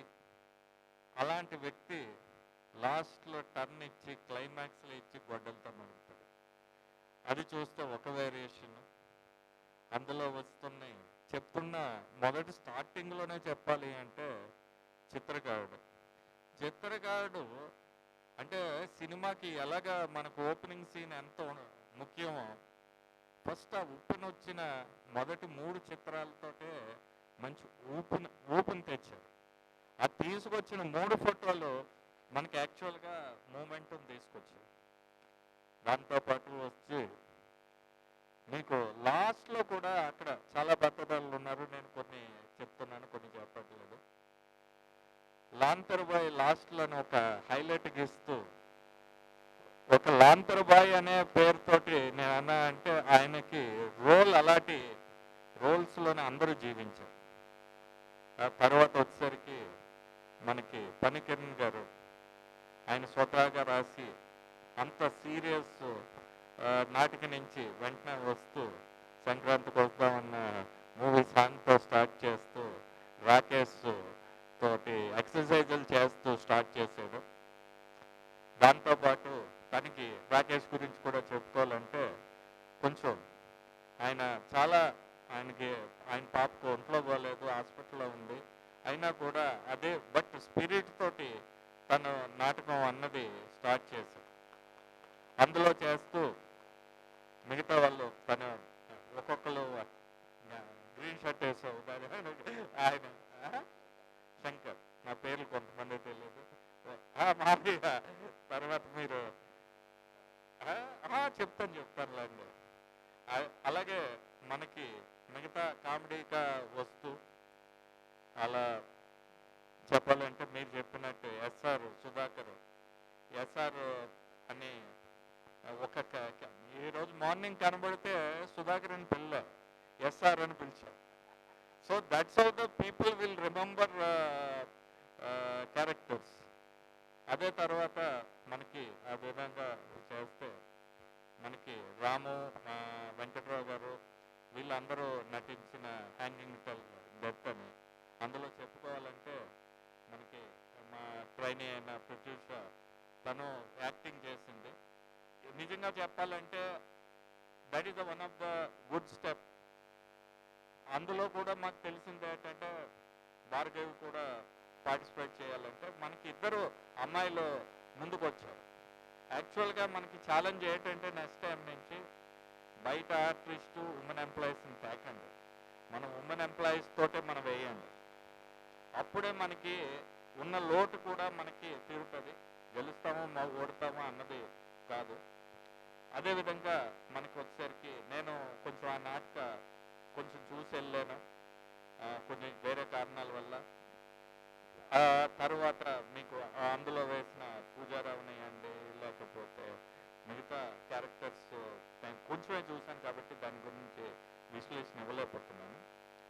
ఈ తర్వాత ఈరోజు మీకు వచ్చేసరికి లాస్ట్ నిశ్శబ్దం నీ ఖరీదంట. ఆయన చెప్పాడు కదండి, నిశ్శబ్దం ఎక్కడ నిశ్శబ్దం. మన నిశ్శబ్దంలో అక్కడ చూస్తే మనకి అంటే కొంచెం సమాజం ఎలాగెళ్ళిపోతుంది, ఎక్కడ సిస్టమ్స్ ఎలాగుంటున్నాయి అన్న వాటి మీద మనం చాలా మంచి నాటికది. అందులో ఒక్కొక్క క్యారెక్టర్స్ చూసుకుంటే ఎంత మైన్యూట్గా చేశారంటే చివరికి చిన్న పిల్ల ఉంది అక్కడ ఏడుస్తూ, ఆ అమ్మాయి ఎప్పుడు ఏడుపు ఆపుతుందని నేను చూసా. ఎందుకంటే ఆ డోర్ కట్టిన దాకా వెళ్ళినా కూడా అదే ఎమోషన్లో తను వెళ్ళింది. That is the what stage మీద వచ్చేసరికి తను యాక్టింగ్ చేశారు. తర్వాత ఇదే నాటకంలో వచ్చిన తండ్రి పాత్రధారైన రుషికేష్ గారు. రుషికేష్ అయితే బాగా ఒక ఇలాగంటూ ఓ మేనరిజం తోటి కొత్తగా తీసుకొచ్చాడు. That is a very wonderful. తర్వాత ఎమోషన్స్ కూడా చాలా బాగా వచ్చింది. అదే మనకి క్యారెక్టర్లో వచ్చిన చంటి పోలీసులో కొంచెం రఫ్గా ఉంటూ, అదేవిధంగా మానవతత్వంతో ఉంటూ, రిలేషన్ మెయింటైన్ చేస్తూ, డిఫరెంట్ వేరియేషన్స్తో చాలా బాగా చేశాడు. తర్వాత కోటేశ్వరరావు గారు ఆయన న్యాచురల్ స్టైల్ ఎప్పుడు కూడా నాకు తెలిసిందేమంటే ప్రతిసారి కోటేశ్వరరావు గారు ప్రతి నాటక ఏదో ఒక మెసేజ్తో వెళ్తుంటుంది, అదే అంతం అవుతుందని వండర్ఫుల్గా చేశారండి. అదేవిధంగా ఈవిడ అంటే ఆవిడ మేడం హ్యామ్ గారు అయితే అక్కడ కోట గారు వచ్చేటప్పుడు ఏమి ఎక్స్ప్రెషన్స్లో ఇచ్చారు, ఆవిడ ప్రొఫెషనల్ అనుకోండి, బట్ మనం చూసేసరికి ఒక్క సెకండ్లో మనకి వేరియేషన్స్ మనకు కనిపించి చాలా మనకి రియల్గా ఎంటర్టైన్మెంట్ అనగాని ఒక ఫీలింగ్ ఇచ్చారు. ఇంకా చెప్పుకోవాలంటే అబ్బాయి ఈశ్వర్ అయితే అసలు ఒక చాలా మంది యాక్ట్ చేశారు, అందులో one of the best actor అండి. ఎందుకంటే ఏడుపు అన్నది చాలా కష్టం అండి. ఆ నాటకంలో ఏదైనా చేయొచ్చు, కానీ ఏడుపు అన్నది చాలా తక్కువ మందికి వస్తుంది. కానీ తను కూడా ఎమోషన్ అంటే కంటి నిండా చుక్క రాలేదు, కానీ అంటే ఏడ్చినట్టు ఫీలింగ్ అయ్యి మనతో చేశాడండి. This is the what I'm telling all the artist. ఇది చాలా బాగా అయింది. ఇంకా చెప్పుకోవాలంటే ఈ కార్యక్రమాలకి మన టీం అనేది మన శ్రీనివాసరావు గారు, యూనిట్ హెడ్ గారు మాకు చాలా ఫ్రీ హ్యాండ్ ఇచ్చారు. ఎంత ఇచ్చారు అంటే ఈసారి 11 సంవత్సరాలు బట్టి లక్ష్మీనారాయణ గారు చెప్పారు హైయెస్ట్ గ్యాదరింగ్ ఈ సంవత్సరం అయిందని. ఈ గ్యాదరింగ్ బహుశా మేము నెక్స్ట్ ఇయర్ మాకు ఎంత అడిగినా మాకు శ్రీనివాసరావు గారు ఎంప్లాయీస్ వెల్ఫేర్లోని ఏమీ కానీ ఎప్పుడు లోడ్ చేయరండి, ఎలా చేయమంటారు. ఇప్పుడు కూడా చెప్తున్నాను సార్కి, సార్ కొంచెం ఇంకొంచెం మనుషులు రావాలంటే ఒకసారి నెక్స్ట్ ఇయర్ కొంచెం బస్ ఫెసిలిటీ పెట్టాలేమో అనేసి ఆయన ఓకే అంటారు. మీకేమి మనకి ఏంటంటే ఫెసిలిటీ ఉండాలి. అలాగే నెక్స్ట్ ఇయర్కి వచ్చేసరికి మనకి రెండు రోజులే కాకుండా 3వ రోజు కూడా పెట్టండి. కొన్ని మేము లెర్నింగ్ అని చెప్తానండి. ఒకటి స్టేజ్ మీద వచ్చేసరికి కొంచెం లైటింగ్ కష్టంగా ఉందండి, ఆర్టిస్ట్గా చెప్తున్నాను, కొంచెం కష్టంగా ఉంది.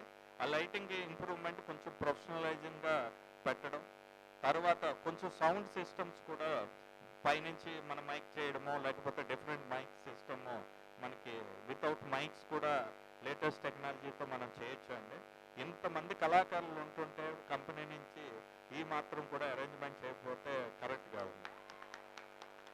నెక్స్ట్ టైము శ్రీనివాస్ గారికి రెడ్డిపల్లి శ్రీనివాస్కి అండ్ టీమ్కి చెప్తున్నాను, next they have to arrange mic less acting అంత బాగా చేస్తూ కలరింగ్స్ అన్నీ డిఫరెంట్గా పెట్టి ఇంకొంచెం ఒక లెవెల్కి తీసుకొద్దామంటే ఆ లెవెల్కి తీసుకొచ్చే బాధ్యత కూడా మన హెచ్ఆర్ డిపార్ట్మెంట్ నుంచి మేము తీసుకుంటున్నాము.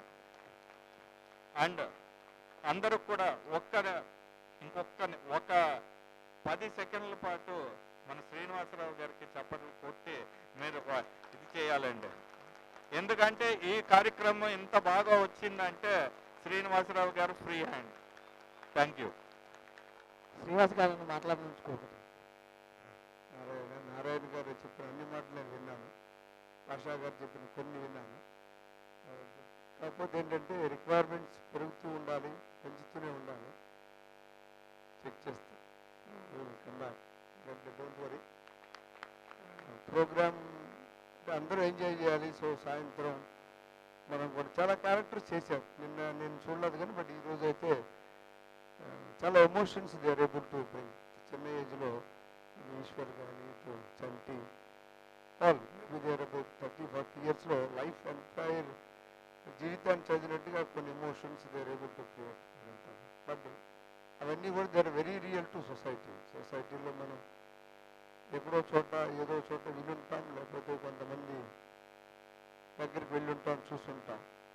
బట్ అన్ని ఎమోషన్స్ ఒకే రోజు లాస్ట్ 2 days అంటే నిన్న నేను లేను కానీ బట్ ఈరోజు చూసిన దాంట్లో క్యారెక్టర్స్ కానీ ఎమోషన్స్ కానీ ఫీమేల్ ఆర్టిస్ట్ ఎవరైతే ఉన్నారో కరెక్ట్గా ఒకటి మాత్రం తను ఎమోషన్స్ కరెక్ట్గా టచ్ చేసింది. చూసాం, కొన్ని దగ్గరగా చూశాను, కొన్ని 2-3 లైన్స్ చూసినప్పుడు ఏంటంటే how to behave between tiger and goat రెండు ఉంటాయి కదా, దేని ముందు ఎలా ఉండాలన్నది సొసైటీలో ఏదో డేంజర్ ఉన్నప్పుడు how you should behave and it is your favour how you have to behave. Some example, lot of good examples are there learnings, but if you closely watch you will get all the characters and emotions.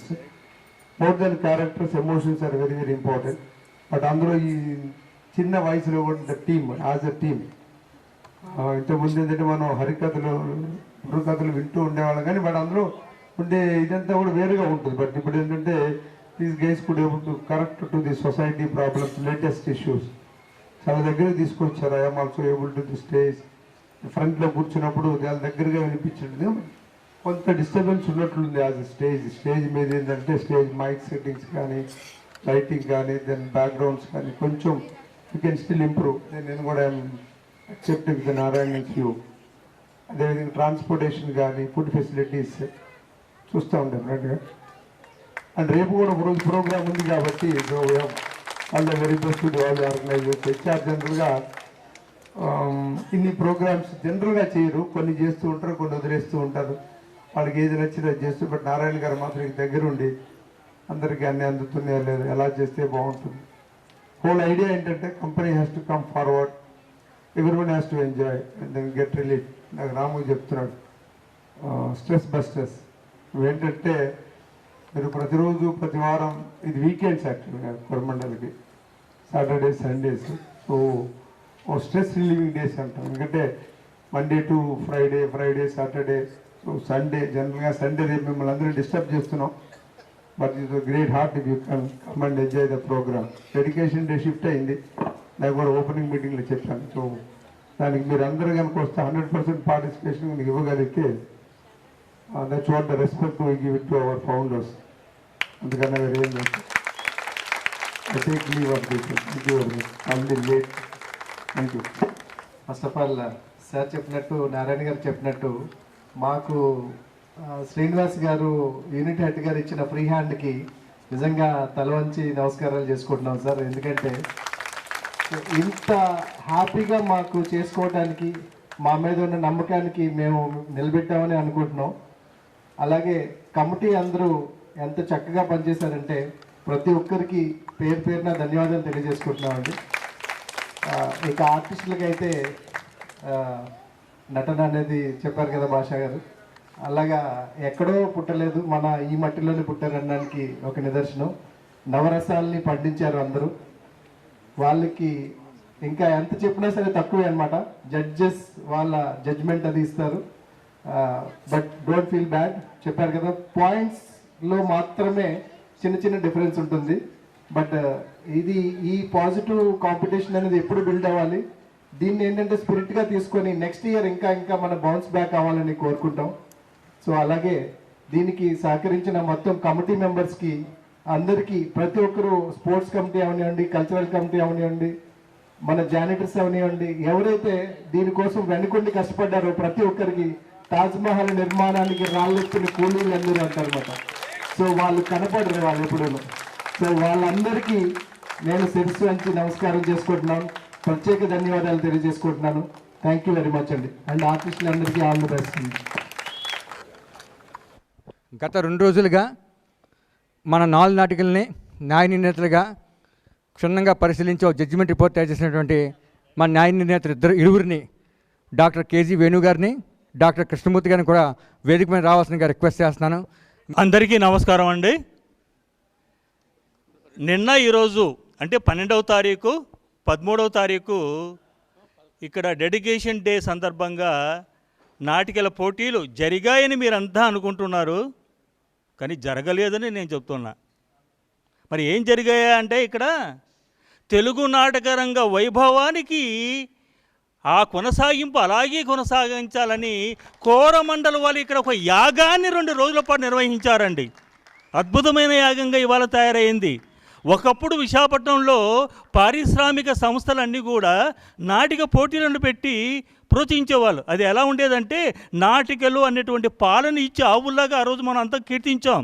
కానీ ఆ ఆవులన్నీ ఒట్టిపోయాయండి. ఇప్పుడు యావు లేదు. కానీ కామధేనువులా ఇప్పటికీ నాటిక ప్రదర్శన అనేటువంటి పాలన ఇస్తున్నటువంటి సంస్థ ఒక మనకు కోరమండల సంస్థ అనే మనకు నిలిచిపోయిందండి.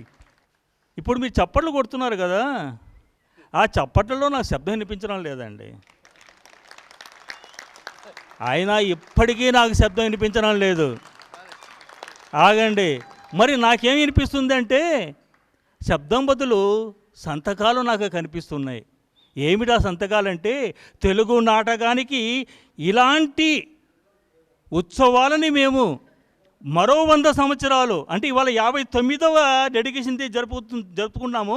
159వ డెడికేషన్ డే రోజుల్లో కూడా నాటకాలని మేము ప్రదర్శన చేస్తాము అంటూ కోరమండల సంస్థ రాసి ఇచ్చినటువంటి సంతకాలని మీ చప్పట్ల రూపంలో నేను ఇక్కడ వింటున్నానండి.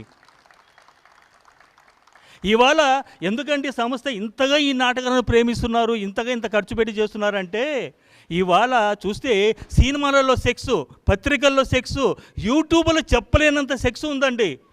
ఎవరైనా సరే ఇవాళ ఈ 2 రోజులు నేను చూసే ఎంత ఆనందం వేసిందంటే పిల్లల్ని తీసుకొచ్చారు, తల్లిదండ్రులు వచ్చారు, కుటుంబ సభ్యులంతా వచ్చారండి. అలా కుటుంబ సభ్యులంతా కూడా కూర్చొని ఈరోజు సినిమా చూడగలుగుతున్నామా? మీ అమ్మాయిని అబ్బాయిని దగ్గర కూర్చోబెట్టుకుని యూట్యూబ్ చూడగలుగుతారా మీరు? అంటే స్వాతి లాంటి పత్రికల్ని మీరు చదవగలుగుతారా? ఇప్పటికీ సెక్స్ ప్రవేశించని ఒకే ఒక కళారూపం నాటకం మాత్రమే. అందుకంటే మనకు మన కోరమండల వాళ్ళు అంతగా దీన్ని ప్రేమిస్తున్నారు, ఆదరిస్తున్నారండి. ఇవాళ ఇక్కడికి రావడం అంటే నాకు ఎంత సంతోషంగా ఉందంటే, నేను భోజనాలు చేస్తూ ఉంటే ఇది పెళ్లి భోజనాలా, వనభోజనాలా, ఏమిటి ఈ కోలాహలం, ఏమిటి ఈ ఆనందం? ఏమండి, మన ఇంట్లో కూడా మనం ఇంతసేపు ఇక్కడ 2-3 గంటల సేపు అందరూ కలిసి కూర్చున్నారే, మన ఇంట్లో కూడా ఎవరేమైనా అందరం కలిసి కూర్చుంటున్నామా? అందరం కలిసి భోంచేస్తున్నామా? ఆ అవకాశం ఇదిగో కోరమండల వాళ్ళు మనకి ఇచ్చారండి. ఎంత అద్భుతమైన దృశ్యం అండి అది. అంటే ఈ నాటక ప్రదర్శనల ద్వారా జరిగినటువంటి మరో అద్భుతమైన ఇదండి. తర్వాత మరో విషయం ఇంతగా ఈయన చెప్పారు, మాకు వినిపిస్తుంది. మీరు సెలెక్ట్ చేసిన 4 నాటికలు కూడా అద్భుతమైన మీ అభిరుచి ఏమిటో లోకానికి తెలియజేశారండి. ఎందుకంటే ఆ నాటికలో మన జీవితం ఉంది, మన సమాజం ఉంది, మన సమస్యలు ఉన్నాయి, మన ఆలోచనలు ఉన్నాయి, మన భావాలు ఉన్నాయి. అలాంటి నాటికలు మీరు సెలెక్ట్ చేశారండి. మరో నాకు ఆనందం ఏంటంటే, మొట్టమొదటిసారిగా నేను అంతకుముందు 6-7 సార్లు వచ్చాను, మధ్యలో చిన్న గ్యాప్ వచ్చింది, మళ్ళీ ఇప్పుడు ఎంటర్ అయ్యాను నేను. కోరమండల్ సంస్థలో ఉన్నటువంటి ఒక రచయిత యొక్క నాటికను మనం చూసి అదృష్టాన్ని ఈ సంస్థ కలిగించిందండి. ఎందుకంటే కోరమండల్ అన్నది మామూలు ఏదో పారిశ్రామిక సంస్థ కాదండి. ఈ సంస్థ నుండి అద్భుతమైన రచయితలు, సాహితీవేత్తలు, కేంద్ర సాహిత్య అకాడమీ అవార్డు తీసుకున్న వాళ్ళు ఇదిగో ఈ తల్లి గర్భం నుంచి వచ్చారండి. నేను ఇంకోటి కోరుతున్నాను సార్, ఈ ఏడాది ఒక నాటిక వచ్చింది, వచ్చే ఏడాది 4 నాటికలు కూడా మన రచయితలు, మన సంస్థ రచయితల నుంచే రావాలని నేను కోరుకుంటున్నానండి. మరో సంతోషకరమైన విషయం ఏంటంటే, ఒక అమ్మాయి యాక్ట్ చేసిందండి. ఒక సంస్థలో ఉన్న అమ్మాయి యాక్ట్ చేయడం అంటే, రేపు ఒక మిత్రుడు కోరుకున్నాను కూడా, వచ్చే ఏడాది ఒక అమ్మాయిల నాటిక ఉంటే బాగుంటుందండి. తప్పనిసరిగా వస్తుందండి, తప్పనిసరిగా వస్తుంది. ఆ నాటికను కావాలంటే మన కుటుంబ సభ్యులు ఎవరైనా చేయొచ్చు. నేను చెప్తున్నది ఏంటంటే, బయట వాళ్ళకి ఎవరు కాకుండా ఒక రచన అయినా సరే, ఒక దర్శకత్వం అయినా సరే, ఒక సెట్ అయినా సరే, ఒక మ్యూజిక్తో సహా, ఏమండి కోరమండల్ అంతర్జాతీయ సంస్థ అయ్యిండే, ఇక్కడ నుంచి రాకపోతే మరి ఎక్కడి నుంచి వస్తుందని చెప్పండి? తప్పనిసరిగా వస్తుంది. ఆ శిఖరాగ్రస్థాన్ని మనం అందుకుంటాం. ఇవాళ దేశంలోనే ఒక సాహిత్య ఒక నాటకాలను అద్భుతంగా ప్రదర్శన చేస్తున్నటువంటి సంస్థగా ఈరోజు ప్రపంచ పటంలో ఇదిగో అక్కడ ఉందండి మన కోరమండల సంస్థ. అందుకు నాకు చాలా చాలా ఆనందంగా ఉంది. ఇక్కడికి రావడం అంటే ఎలా ఉంది అని అంటే, అమెరికాకి వెళ్ళినప్పుడు కూడా నేను ఇంత ఆనందపడలేదండి, కోరమండలికి వచ్చినప్పుడు ఇంత ఆనందపడుతున్నానండి. తర్వాత చివరిగా ఒక మాట, బహుమతుల విషయానికి వచ్చినప్పుడు మన ఇంట్లో ఉన్న మొక్కకి మనం నీళ్లు పోసి పెంచుకోవాలి. బయట ఎక్కడో ఉన్న మొక్కకి నీళ్లు పోస్తే లాభం ఏంటి చెప్పండి? మన మొక్కకి నీళ్లు పోస్తే ఆ మొక్కలే చెట్లు అవుతాయి, మహావృక్షాలు ఎదుగుతాయి. అందుకే మన రచయితని మనం ప్రోత్సహించుకుందాం, మన నటిని, ఉత్తమ నటిని మనం ప్రోత్సహించుకుందాం. ఆ తర్వాత బయట వాళ్ళు ఎవరైనా సరే. మేము ఆ నిర్ణయాలు కూడా కట్టుబడేసి ఆ రకంగా నిర్ణయం చేసాం. మేము ఎవరిని కూడా మా దృష్టిలో మాకు ఎవ్వరు లేరండి. మనస్ఫూర్తిగా దేవుడి సాక్ష్యమై చెప్తున్నాం, మాకు ఎవరిని కూడా మా మైండ్లో ఉంచుకోలేదు. న్యాయంగా ఎవరికి ఇవ్వాలో ఒక్కొక్క బహుమతికి 14 కోణాలు ఆలోచించి ఇచ్చామండి. 14 కోణాలు ఆలోచించి ఇచ్చాం. ఒక్కొక్క దానికి ఎంతో నోట్స్ రాసుకున్నాం. నిన్న రాత్రికి నుంచి వెళ్ళిపోయి మీరు పడుకున్నారు, కానీ మేము పడుకోలేదు. చూసిన 2 నాటికల మీద నోట్స్ రాసుకున్నాం. సో ఆ రకంగా ఇవాళ చాలా సంతృప్తి. కొన్ని మనకు అదృష్ట రేఖలు ఉంటాయి చూసారా, నా అదృష్ట రేఖల్లో కోరమండలం రావడం అన్నది ఒక మహాద్భుతమైనటువంటి రేఖగా భావిస్తూ నేను సెలవు తీసుకుంటూ ఈరోజు ఈ న్యాయ నిర్ణేత పత్రాలు మేము ఇద్దరం కలిసి పెద్దవాళ్ళకి అందజేస్తున్నాం. సార్ ఎవరికి నిర్ణయం అయినటువంటి కృష్ణమూర్తి గారిని కూడా ఒక్కసారి మాట్లాడుతున్నా కోరుతున్నాను. Thank you sir. సభకు నమస్కారం. నాకు నాటకాలు వేయడమే తెలుసు, మాట్లాడడం తెలియదు. మా గురుగారు అదన్నీ నేను ఇక్కడ నా జీవితమే నాటకమే జీవితంగా నేను బీహెచ్పీలో పనిచేశాను. బీహెచ్పీ మేనేజ్మెంట్ అలాగే పనిచేసింది. త్రూఅవుట్ ఇండియాలో అంతా బీహెచ్పీ లీవుల మీద, బీహెచ్పీ డబ్బుల మీద నాటకాలు వేస్తారు. అలహాబాద్లో అక్కడ, ఢిల్లీ అన్నీ. అలాగే నాకు 5 సార్లు ప్రమోషన్ కూడా తీశారు. డైరెక్ట్ చెప్పారు మా మేనేజ్మెంటే, ఒరే నువ్వు నాటకాలు వేసుకురా బాబు, నీకు బదులు ప్రమోషన్ ఇస్తే ఇంకోటి అనేసి. అయినా సరే ఈవాటికి కూడాను నేను ఇంత ఆరోగ్యంగా ఉన్నానంటే కారణం నాకు నాటకమే నా జీవితం. దానికి నా భార్య, నా పిల్లలు ఎంత సపోర్ట్ చేస్తున్నారో అంత చెప్పలేను. అంచేత వాళ్ళకి కృతజ్ఞతలు చెప్పుకుంటాను. ఇటువంటి ఆపర్చునిటీ నాకు ఇచ్చినందుకు మన కోరమండల వారి మేనేజ్మెంట్ వారికి. ఇంకోటి అంటే సార్ చెప్పాను, ఇండస్ట్రియల్ కాంపిటీషన్స్ పెడితే బాగుంటుంది మనకు తిరిగితే. అలాగే ఏదైనా అవకాశం వస్తే మాకు ప్రదర్శన వేయడానికి ఛాన్స్ ఇచ్చింది సార్, మేము వచ్చి వేయడానికి రెడీగా ఉన్నాం.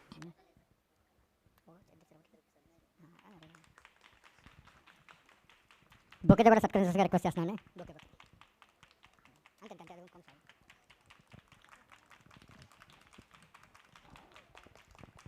డాక్టర్ కృష్ణమూర్తి గారిని కూడా సన్మానించాల్సిందిగా రిక్వెస్ట్ చేస్తున్నాం.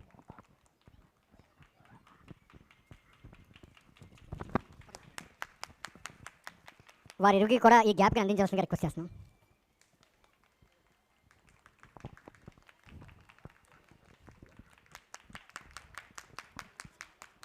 బెస్ట్ సెట్ కేటగిరీ పంజరంలో చిలక.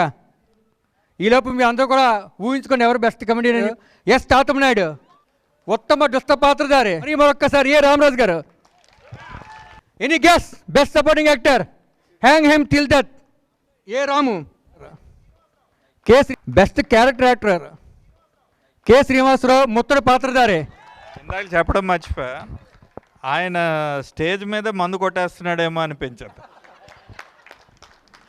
ఆయన స్టేజ్ మీద కదా, స్టేజ్ కింద కూడా మందు తాగారండి. Sub Jailer. ప్రమోషన్ వచ్చింది వెంకటరావు గారు బెస్ట్ డెబ్యూగా. Best actress next category. Best actress hang him till దట్లో ప్రయుక్త పాత్రధారి ప్రతీక సత్య. బెస్ట్ డైరెక్టర్ ఉప్పునిచ్చింది జీవీబీ అప్పారావు గారు. నిశ్శబ్దమా నీ ఖరీదంటలో అను పాత్రలో ఆ చిన్న పాప లిఖితని. పంజరంలో చిలక నాటిక నుంచి పరమేశం పాత్రలో second best actor. Best actor category next category చెప్పారు, కరెక్ట్గా చెప్పారు. నిశ్శబ్దమా నీ కెరీర్ నాటికలో Eshwarendra Kumar. Next category best script అండి, నాదే అండి అవార్డు ఇది. స్పెషల్ జ్యూరీ ఉప్పు నుంచి నాటికలో చిత్రకారుడు కె సంతోష్ కుమార్. ముందుకు వచ్చిన ఎస్ఆర్ పాత్రలో సుధాకర్ రావు. నెక్స్ట్ కూడా మళ్ళీ స్పెషల్ జ్యూరీయే. హ్యాంగ్ హిమ్ టిల్ దట్ నాటికలో తరారి పాత్రలో మెరిసినటువంటి కె జనార్దన్.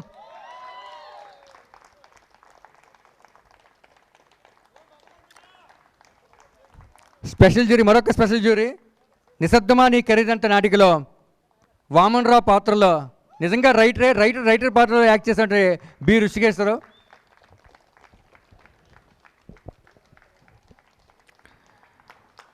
మరొక స్పెషల్ జ్యూరీ అవార్డు ఉప్పునిచ్చిన నాటికలో లాంతరవాడి పాత్రధారి ఎం సతీష్ కుమార్.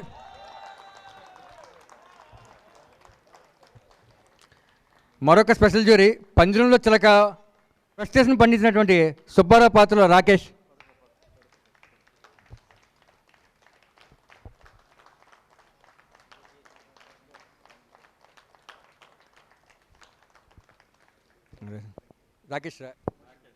నెక్స్ట్ పాత్ర. మరొక స్పెషల్ జ్యూరీ నిశ్శబ్దమా నీ ఖరీదంటలో ఎస్ఐ పాత్రధారి కోటేశ్వరరావు. మిత్రులు ఎవరైనా తీసుకోవచ్చు. ముందుగా పంజరంలో చిలక నాటిక టీంలో వచ్చి కన్సెషన్ ప్రైజ్ తీసుకోవాల్సిన రిక్వెస్ట్ చేస్తాను. Third best production hang him till death. Second best production ఎన్ని గెస్ట్ అండి ఉప్పు నచ్చింది. ఫస్ట్ బెస్ట్ ప్రొడక్షన్ నిశ్శబ్దమా నీ ఖరీదంట. ఈ నాటికి దర్శకత్వం వహించిన సెపరేట్గా వెనుకుండి నడిపించిన మహేశ్వరరావు గారికి, మన ఎక్స్ ఎంప్లాయీ మహేశ్వరరావు గారిని ఒకసారి వేదిక వైపు రావాల్సిందిగా కోరుచున్నాం. ఒకటి పెండింగ్ ఉంది అన్ని టీమ్స్కి. సార్ ఫస్ట్ టీమ్కి క్యాష్ ప్రైజ్ క్యాష్ అవార్డు ఒకటి ఉంది అన్ని టీమ్స్కి. ఎవరో టీం నుంచి ఒకరు వచ్చి అందుకోసం రిక్వెస్ట్ చేస్తున్నాం. అలాగే మొత్తం 3 టీమ్స్ కూడా అండి. సెకండ్ ప్రైజ్ థర్డ్ ప్రైజ్ ఉంటుంది sir. Hang him till that నాటికి నుంచి కూడా ఎవరైనా సరే వచ్చి థర్డ్ ప్రైజ్ తీసుకొని రిక్వెస్ట్ చేస్తున్నాం. ఇంతటితో ఈ కార్యక్రమం ముగిస్తూ ఓట్ ఆఫ్ థ్యాంక్స్ చెప్పవలసిందిగా శ్రీనివాసరావు గారిని రిక్వెస్ట్ చేస్తున్నాను సార్, ప్లీజ్. సో ఒక్కసారి లాస్ట్ కార్యక్రమంగా ఈ కళల్ని మనల్ని ఆదరిస్తున్న ప్రతి ఒక్కరికి పేరు పేరున ధన్యవాదాలు తెలియజేసుకుంటున్నాం. అంతేకాకుండా మన ఫ్యామిలీ మెంబర్స్ని కూడా దీంట్లో ఇన్వాల్వ్ చేసినందుకు ఏంటంటే, మనం రోజు కష్టపడి పనిచేస్తూ ఆఫీస్కి వచ్చిందే కాకుండా మనలో ఉన్న ఈ కళా తత్వాన్ని మనకి పెంపొందిస్తున్న ప్రతి ఒక్కరి ఫ్యామిలీ మెంబర్స్ కూడా ఒక్కసారి ధన్యవాదాలు తెలియజేసుకుంటున్నాం.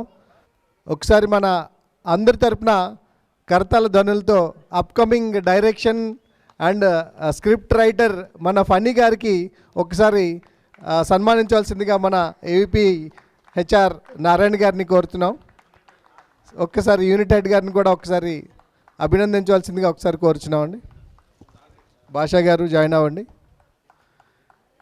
ఇలాగే ఈ స్ఫూర్తిని తీసుకుంటూ అందరూ ఇంకా ఎదగాల్సిందిగా కోరుకుంటున్నామండి. Hearty congratulations funny.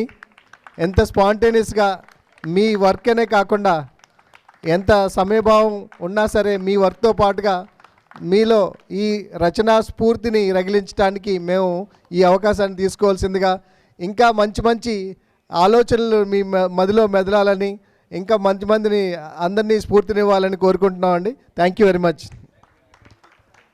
సో ఇక్కడికి ఈ కార్యక్రమానికి సపోర్ట్ చేసిన ప్రతి ఒక్కరికి ధన్యవాదాలు తెలియజేసుకుంటాం. అలాగే లైటింగ్, ప్రెస్, ఫోటోగ్రాఫర్, మన ఫుడ్ సప్లై చేసిన వాళ్ళు, హౌస్ కీపింగ్ బాయ్స్, జనరేటర్స్ కానీ అందరికీ, ఫ్యామిలీ మెంబర్స్కి అందరికీ మరొకసారి ధన్యవాదాలు తెలియజేసుకుంటూ శుభరాత్రి, గుడ్ నైట్ అండి. Thank you very much.